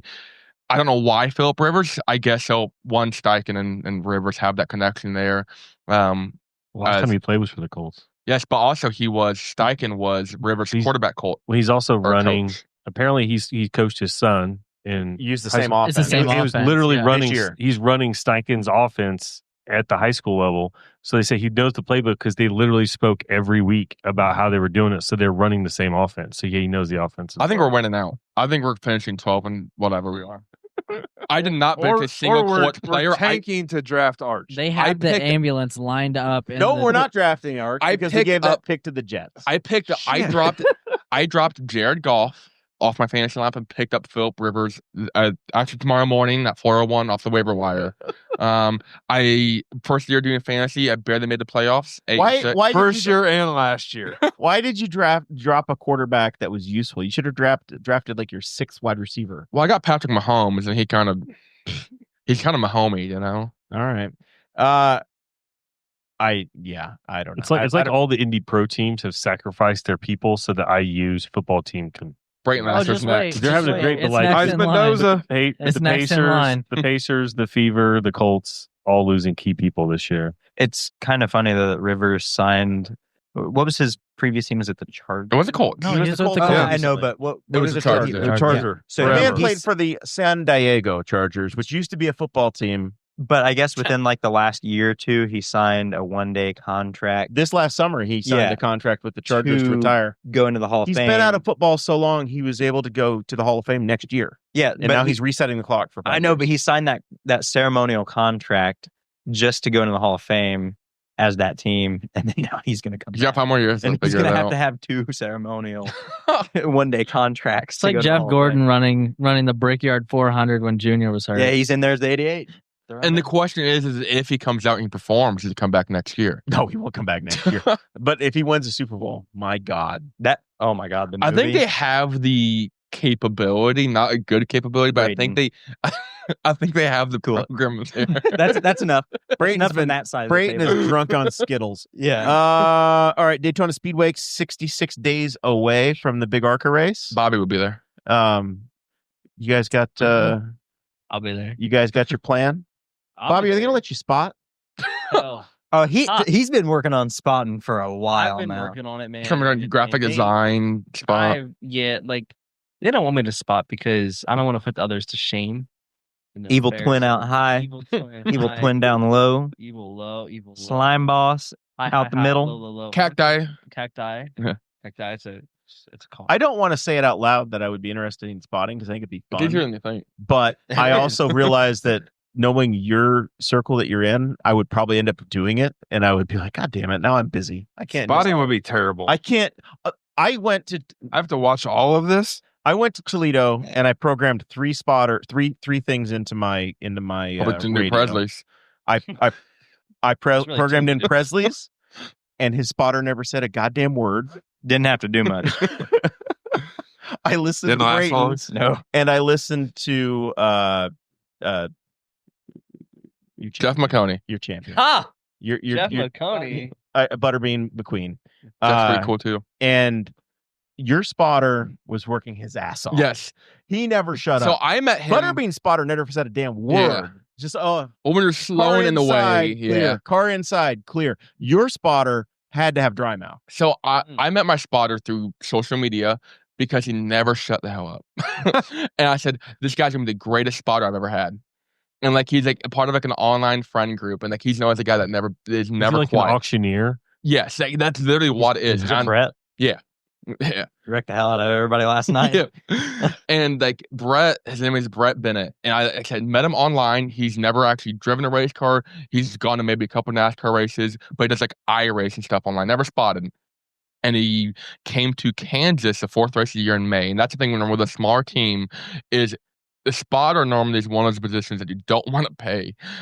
So it's you see who shows up that week, and you give him a headset and tell him to get up there. So I like to watch racing. Sometimes, yeah, you're good. Sometimes people tell me I can't shut up. See you at Daytona. All right, let's go. Forrest has a place there. No, I do not. I'm on the other coast. There's 2 of us that have experience spotting Brayton, so I think whatever Brayton decides to do next year, I might have to complete the track. Okay, Presley spotted for me, Gavin spotted. Yeah. No, it's like our group is like the perfect group of everything you need to run a team. Like we got the drivers, we got the photo, the PR, the graphic design, the whatever Bobby does. Can anybody turn? Who's the driver? Me. I can turn one. The car might not make it very far on track. I will say, like, out of all of the tasks I've done in ARCA the last few years, spotting is probably my least favorite. Because I think it was more or less the situations. That No.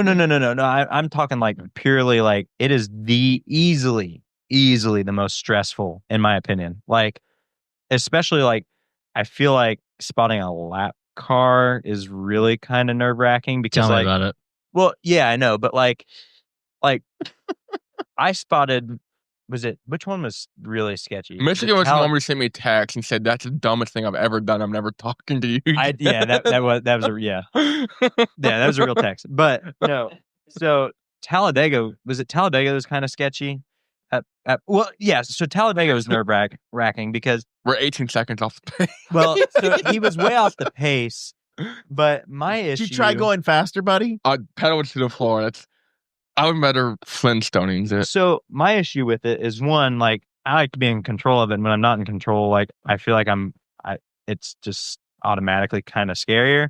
But at the same time, like with him being as off pace as he was, not his fault, but it's tough to tell him like, hey, drop to the bottom, drop to the apron, leaders are coming, and timing it right, because I don't want to say, hey, drop to the apron going into 3 here, they're going to get you in the middle of the corner, and then them not catch it. Right. So that's the thing about being a lap. Then he's down there looking like a fool. Well, that's the thing about being a lap car. You have to minimize lost time as much as you can. But on the flip side, I was nervous at Talladega because I was worried that like I was going to get too aggressive with it and be like, all right, you're good through 3 and 4 here, drop low in the front stretch. Then we get center 3 of 4, and the leaders are coming too wide, racing for the lead, and it's like, oh my gosh. This is my fault. I know. I'm like, there were a couple times I'm looking in the mirror, and like I said, it was literally 30-mile-an-hour difference. Like that motor was on its last leg, and I'm looking in the mirror, and like you're middle of the corner, so you can't drop down right there, and they're 3 wide behind you. I'm like, this is it.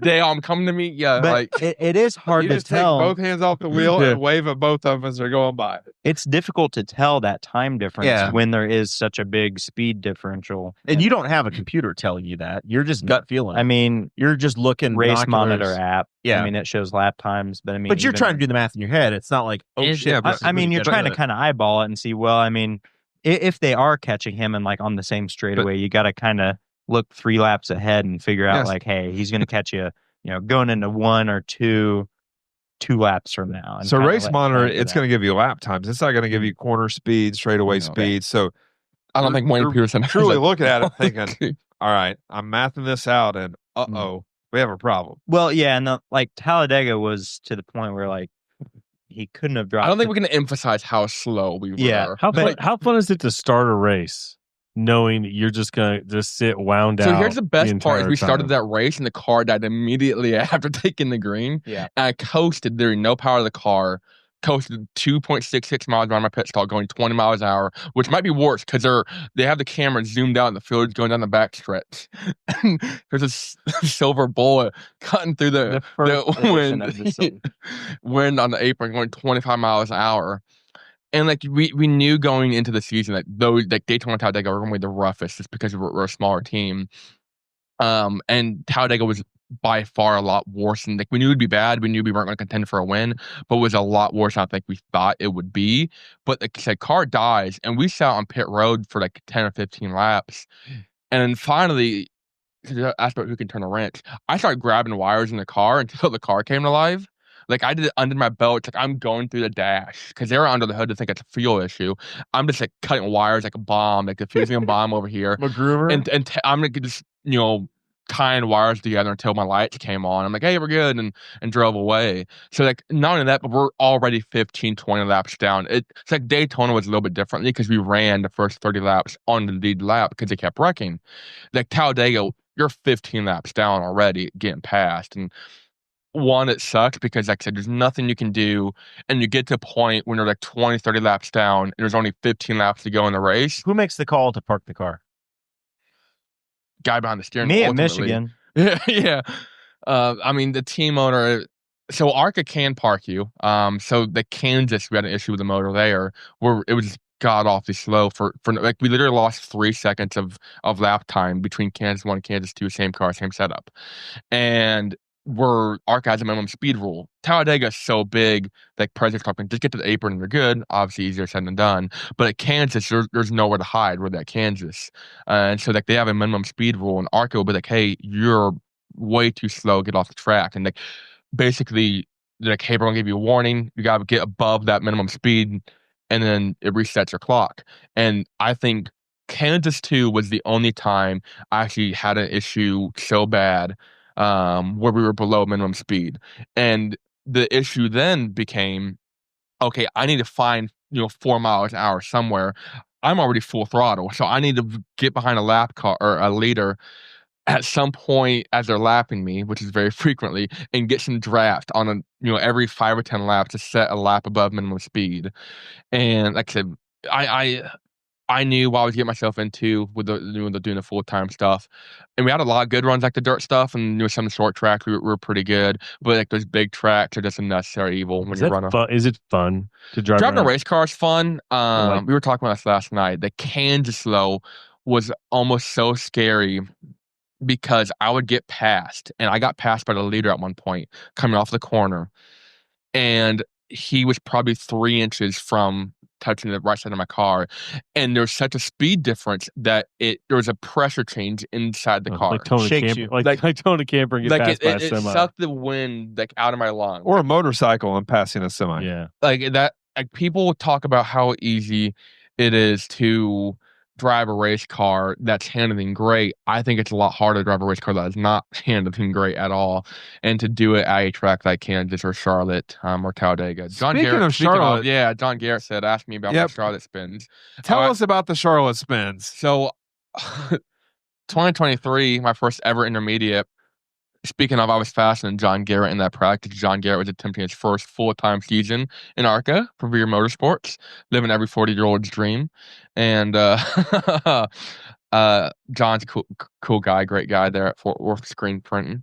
And I was trying to chase him because he was right in front of me. I set time faster than he was, but I chased him a little too fast and spun out on my first ever time in the intermediate, and it scared the crap out of me, I'm not going to lie. And I slowed down like 2 seconds lap after that because we were out of tires. Because I flat spotted our practice tires. I'm like, well, that's all we got. So we had fun. So I do want to, Zach, you asked about how tough it is knowing the situation you're into and keeping your head high. Presley over here at Toledo knew that his car was broken after qualifying. You just had the shittiest luck. No, I knew well, you knew before. You were before the practice. race. You were standing there. Practice. I would say the toughest thing I did the entire year is stand next to the car, taking photos and talking in the autograph session for an hour before the race. I watched you take that, knowing your day was going to be dog shit, but you were still keeping a happy face on for all the fans. That was impressive. That was probably the toughest thing I did all year. Like, seriously. And I knew how bad of a mood you had to be in. Like, you're stewing, right? Yeah. But you're also taking the time. You're talking to families, talking to kids, inspiring them. And I was so impressed with the happy face you put on for them at that moment that I'm like, he is working so hard, and you could see it. Yeah. But it was impressive, man. I hated, like, I had so many people come up to me in the autograph session, and they'd say, good luck, man. Hope you can drive up to the front. You gonna win tonight? Yeah, or like, we're pulling from you. Underdog, come up from the rear, and it's like, they're actively under the car, looking at it, triaging it. I know, and I knew. I mean, I found out, gosh, probably not even 15 minutes into the autograph session that I wasn't even starting the race. So it was like, I don't know. I felt like I was almost cheating them out because I'm sitting here signing these cards, talking to them, taking pictures with them, and it's like, man, might as well be like in front of a grocery store with the show car. You're like, yeah, we're not doing anything after this. I literally, like, I started like halfway through, like telling them, like, hey, I appreciate the kind words, but like we're not even starting. Like, I told them, I'm pulling down to the pit road, like on the pace lap, and I did like. I didn't even do a pace lap. I drove from the grid into the pits. So, and then in the just kicking the teeth of the day, you finally got to start lap 70. Flat tire. Well, yeah. So you were still racing. I don't know if you knew how. I know. I saw him come out. Heck yeah, battle with the 03, I think.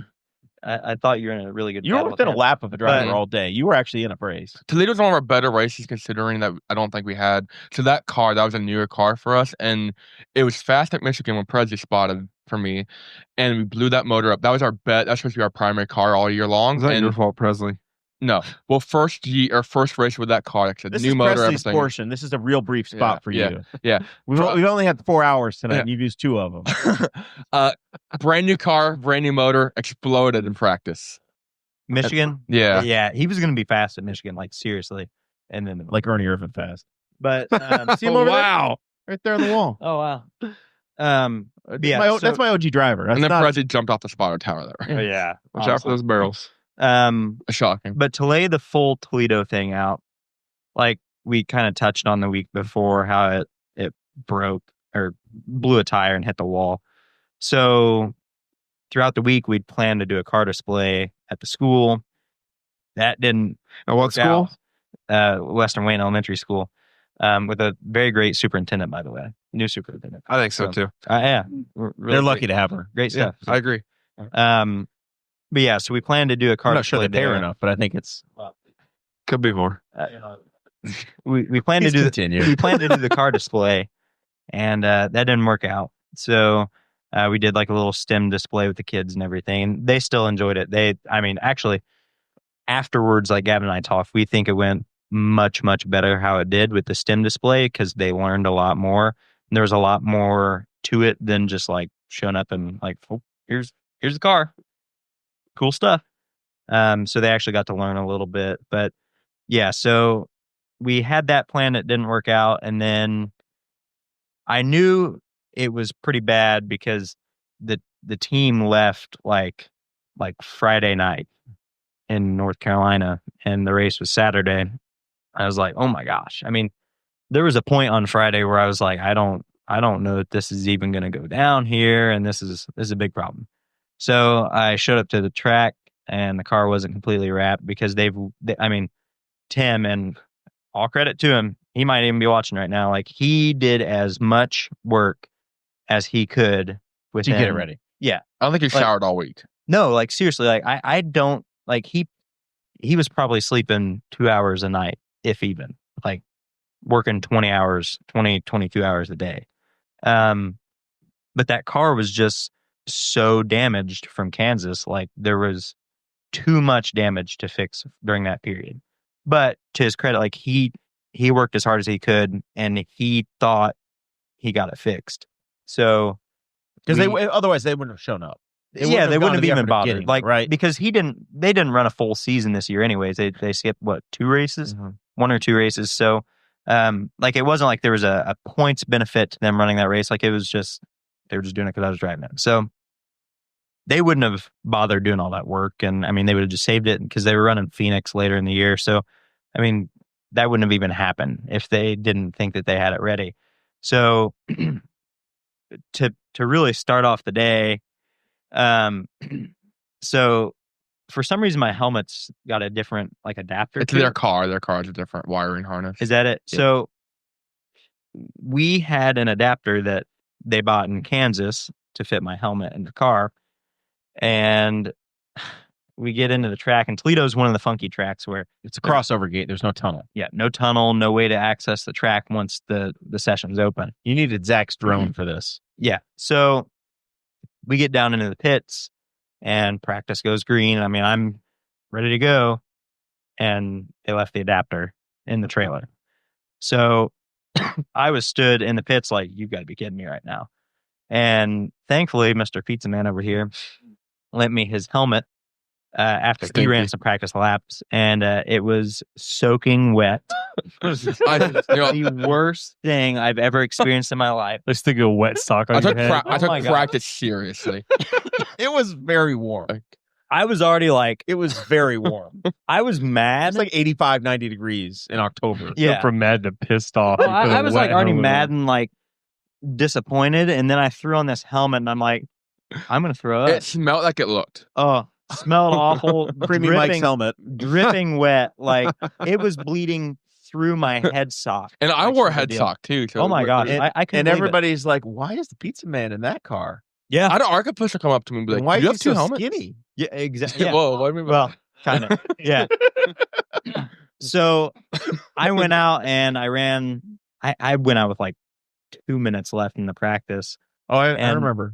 Well, yeah, you were there. So went out and immediately I was like, well, that's our day, because it was just, I could hear and feel stuff hitting the ground. And I mean, like it was a real battle. It was the most violent sounding and feeling experience I've ever seen in my life. Like, it was like almost shaking the wheel out of my hands. So I was like, to the point where I was like, I mean, I don't know if there's much benefit to us doing this here. I mean, I knew right away that it was a problem that couldn't be fixed at the racetrack, no matter how hard they tried. Like it was just And there's no time, right? I mean, the car's not going back to the hauler. It's at the racetrack at that point. Yeah. Like it's inside. It's not going back out on a lift. There's no fixing it. Yeah. So then you had qualifying. They worked as hard as they could. Thought that they got the problems fixed, and went out and qualified, and it was same deal. I mean, and in qualifying, I thought it blew up. Like seriously, there was such a big amount of smoke in the cockpit, and it smelled like I've blown up race cars. So I know what that feels like. And yeah, it sounded and felt just like I blew it up, but it didn't. They said it was just oil burning, and I got in the car to drive it out to the autograph session. I can't remember. Does anyone remember what the actual issue was? I forgot what it was. It was a broken track bar mount. Yeah. So they were under the right rear corner of the car. Yeah. So they're backing me out of the pit box, and the thing it sounded like hooking up a garbage can to the back of my Mazda and driving it down the road at 70 miles an hour. It was like, well, that's not good. I was like, even like looking around, like, is anybody else hearing this? Is this just me? And finally I looked under and they're like, yep, that's a problem. So then again, I was told in the autograph session we weren't going to start, but they thought that they found a fix for it. And, I was under the assumption that we were going to be ready to go after the pace laps. Like it was going to be a quick real fix. Quick. Yeah. Get back out there and get rolling. And then I sat there and I sat there a little bit longer. At least you had your helmet. Yeah. I had my helmet by that point, but then it was lap 70 and finally they sent me out there and it was bad. So I'm pretty sure, I mean, I don't know for a fact, but when I went out there, I know that the tire blew. And I made the call to pull it in because I knew I was going to crash otherwise because the tire was going to blow. But the tire blew, and then like 5 other cars blew a tire within like 5 laps. So I don't know why I'm losing my voice, but I'm very emotional about this. Yeah, I'm very emotional, as you can tell. But I think that probably something fell off the car when the tire blew and cut other people's tires. But I don't know that to be a fact. There was like a spree right there. There was like there. 4 or 5 cars within like 5 laps of me going out there that blew tires. See, I picked up lost spots from it, so I appreciate it. General Tire really made out well on that. Made out great. It was just a bad day. We're hoping for good things ahead. Hopefully Race Car Ferry does something good for both of our guys here going into next year. Fingers crossed. Ohio State fans are pissed. They lost to Indiana University at Lucas Oil Stadium. No comment. IU's the number 1 football team in the country, so we have that to look forward to. I was the biggest Kirk Signity hater when he got hired. I said, this is IU. Who the hell does this guy think he is? Straight from James Madison? I think he's responsible to Google me. I had eaten pro. I was very wrong, and this is a wonderful ride. I'm married to an IU alum. I wear a lot of Purdue stuff, but it's basketball season for Purdue. He beat the most insufferable fan base in the world. Thanks. Because that's Ohio State. I was smug. I had the privilege of driving to Columbus on Sunday night and having an all-day conference on Monday in Columbus. I ate lunch with a bunch of... Did you go wearing your cream and crimson? I was on good behavior, but I did talk about it, and the only comment back I got was, that's not the game that's going to count. We're going to be fine. They still have... That's probably true. They still have their cocky attitude. The Colts. First time that Ohio State has lost to Indiana University since 1988. Bobby, I'm going to test your racing knowledge. Who won the 1988 Daytona 500?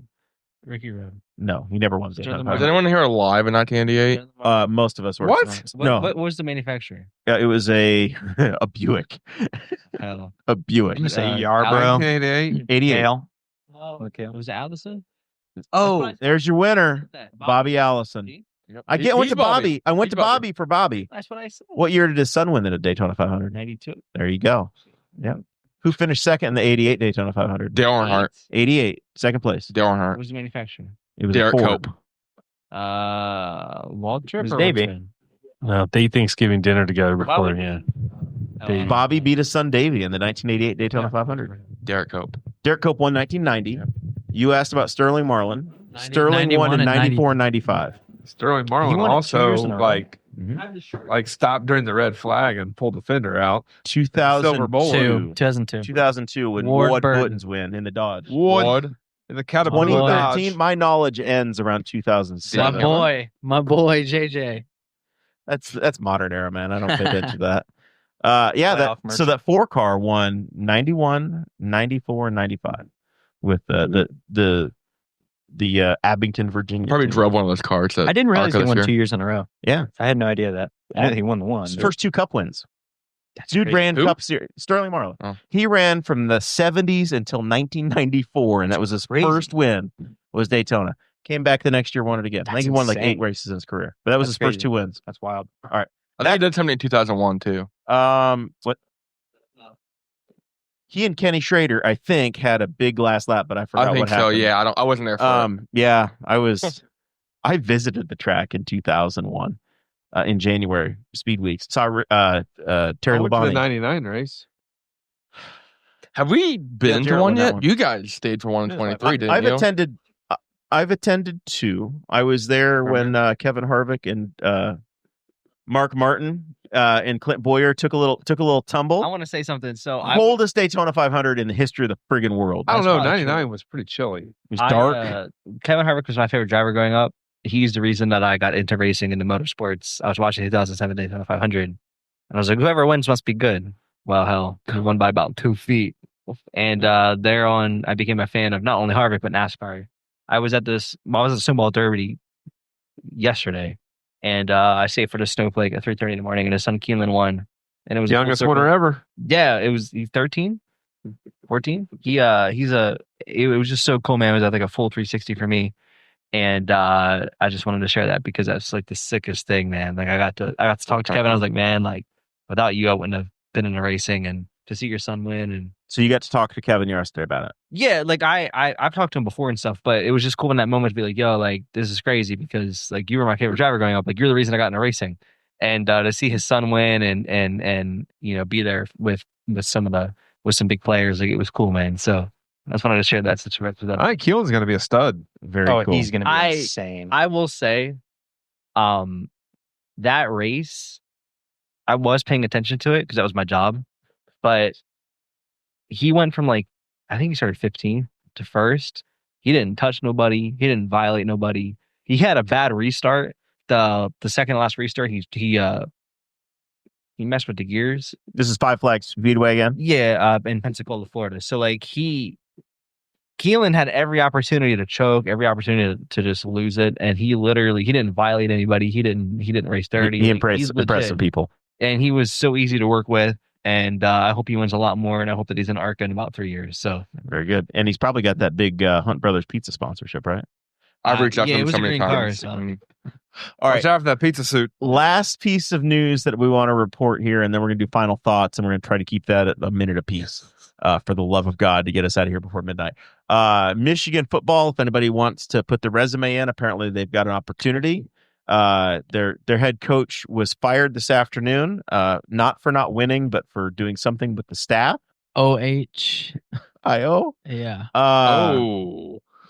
Zach, did you figure out if there was a story there? Yeah, it's the only one. It's a bad deal. I was just looking. All right, give us clip notes because this broke as we started coming on the air. He was fired for having an inappropriate relationship with a staffer. So that's the cause. And then I assume it wasn't the offensive coordinator or the defensive coordinator. No, and then he's been detained, I think by like a local department, but then handed off to a different department for investigation into whatever was so going on. If what I saw was true, he apparently tried breaking into the staffer's house. Oh, wait, that's Jim Bob Cooter. Was that stuff. the inappropriate relationship? He broke into their house? No, but the inappropriate relationship took a turn, and then he tried to break into their house. Yeah, like did she report him? And then that's kind of my. So from the brief reading that I was doing, and I don't know if that's completely true, but like from what I was reading, it sounds like they learned about the whole deal, and he went over and went to her house. So it's a bad deal. I don't see Ryan Day in jail right now though. So or winning against IU Sunday after my basketball game. I'll apply. It sounds like this man snapped after losing to the Buckeyes for the first time in his career. Yeah. All right. Final thoughts. We're going to go around the room. We do it counterclockwise style. Brayton, you're first on the clock. You've got 60 seconds. What do we need to plug? What did we forget?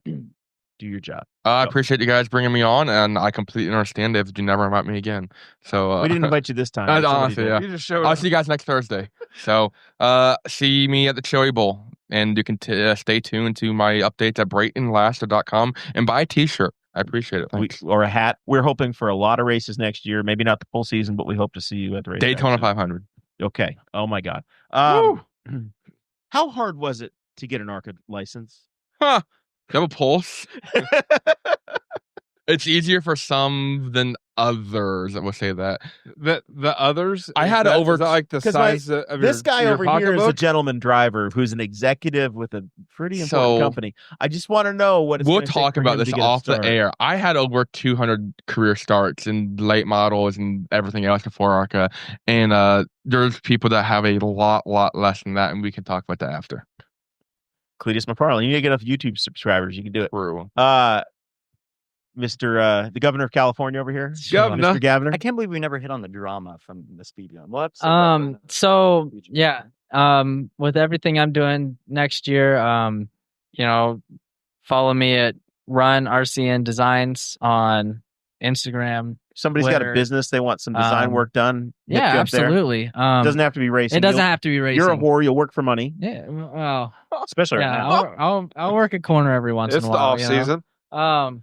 No, I do basically all vector based work, unless it's like social media graphics, which would be great for small businesses here in the Henry County, Wayne County, Hancock County area.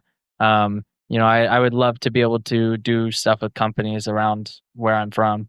You're a local guy. We didn't say Michigan. Yeah, you're also a Lincoln guy, Cambridge I'm from City. Cambridge City, just like Presley. So, Why didn't you lead with that?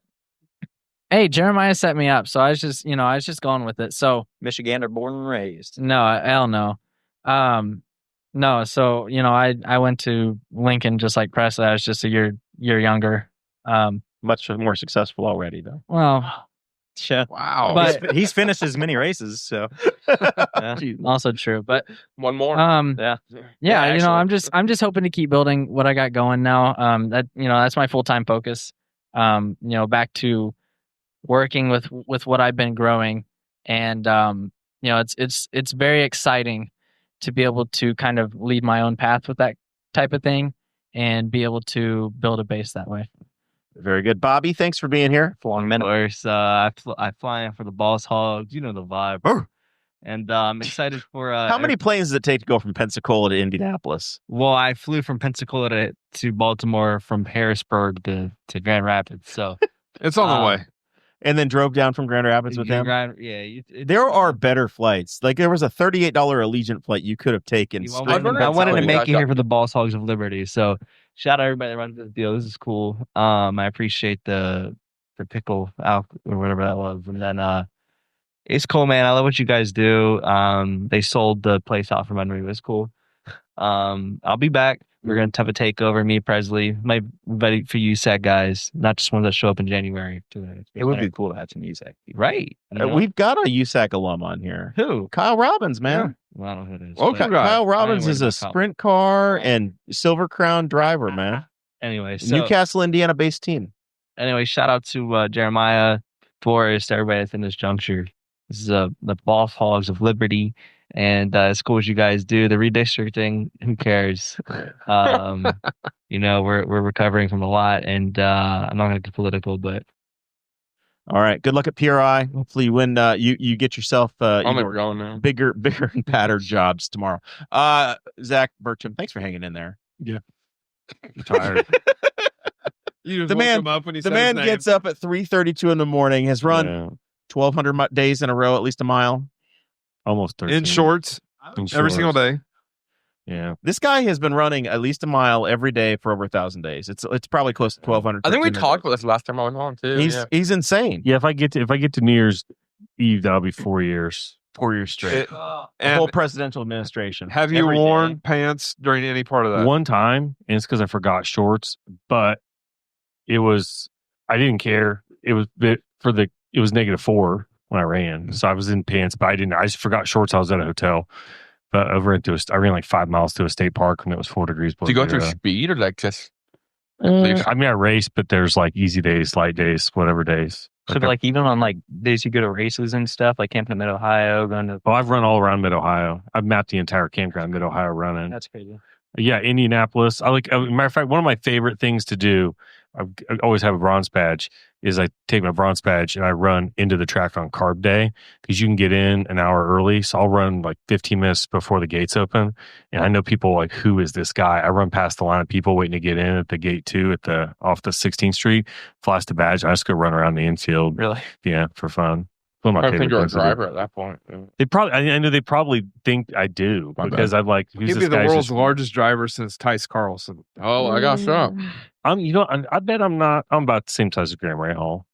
Graham and I are pretty similar. Yeah, he's tall. Graham's taller than you think he is, and Justin Wilson was taller than me. Stingray's tall. Stingray's pretty tall. Is Stingray a driver? Yes, he was announced this week. Oh, he's good. To go I've ridden with Stingray and a Camaro around the road course. They finally announced before they were like, we're going to keep you off the website and to see if we can find a better, like, but then they brought him back. I'm like, oh, that poor guy. He's just, all right, we'll settle. Yeah, exactly. Like, couldn't find somebody to buy. Presley's check didn't cash, so they had to go back to Steam. Yeah. Presley, thanks for being here. Appreciate you for having me. Check out the book. Follow that, PresleySorah.com for any exciting announcements that might be coming in the near future. We will have a very big announcement coming in the very near future. Buy some suntan lotion. Probably within the next month or so. Yeah, I would say easily the biggest opportunity in my racing career. So can't wait. Power Wheels at Indianapolis Speedway full time. Very exciting. Big Power Wheels race next year. But Forrest Plank on the side of that race car. Yes. Whatever race car it might be. Any race cars in the future, I think Forrest Plank and his endorsement of the pickle whiskey, I think needs to be on the side. I may be able to catch a small glimmer on the right rear fender. Listen, there you go. Perhaps you could talk to the graphic designer of a future race car and maybe find a way to just hide a little Easter egg in the thing that nobody knows about. Awesome. Just a little, we've done Easter eggs and paint schemes. Just before. A little Easter egg. A little pickle whiskey action. A little Boss Hog hiding in there somewhere.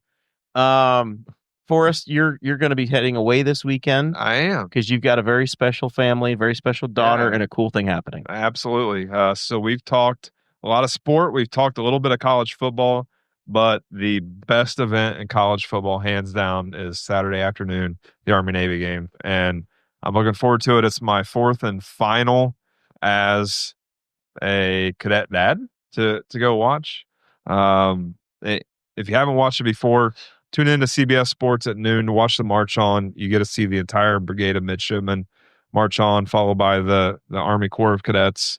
And if you look for the redhead girl wearing gray, that's my daughter out there. So inside joke, they're all wearing gray, but if you can find the redhead female, that narrows it down to like 20 of them at least. It's really cool. Watch the march on, watch the game at 3:00. Warriors leave it all out on the field. And then after the game, everybody hugs because they're all playing for the same team at that point. It's very special. Always cool. Glad that we've got to witness the journey with your daughter being a part of that. Hopefully she's got something cool to do this next summer as well when she gets her commission. Yep. So you've got something special planned there. Heck yeah. So we're gonna hold them to that. Well, we're still waiting for the official word, but it's in the works. That's right. So you've got an announcement to make later down the road. Hopefully. Racing adjacent. We will be back Thursday of next week. I swear to God, probably maybe Thursday. Unless Presley scheduled it. Yeah, I'm on the scheduling. Lori Schillings is hoping to be the next Secretary of State of the state of Indiana. Diego Morales has the job now, and he hasn't done a great job of making everybody think he needs it again. So we're going to interview some other options. We'll be back 7:00-ish Thursday next week. We'll see you then.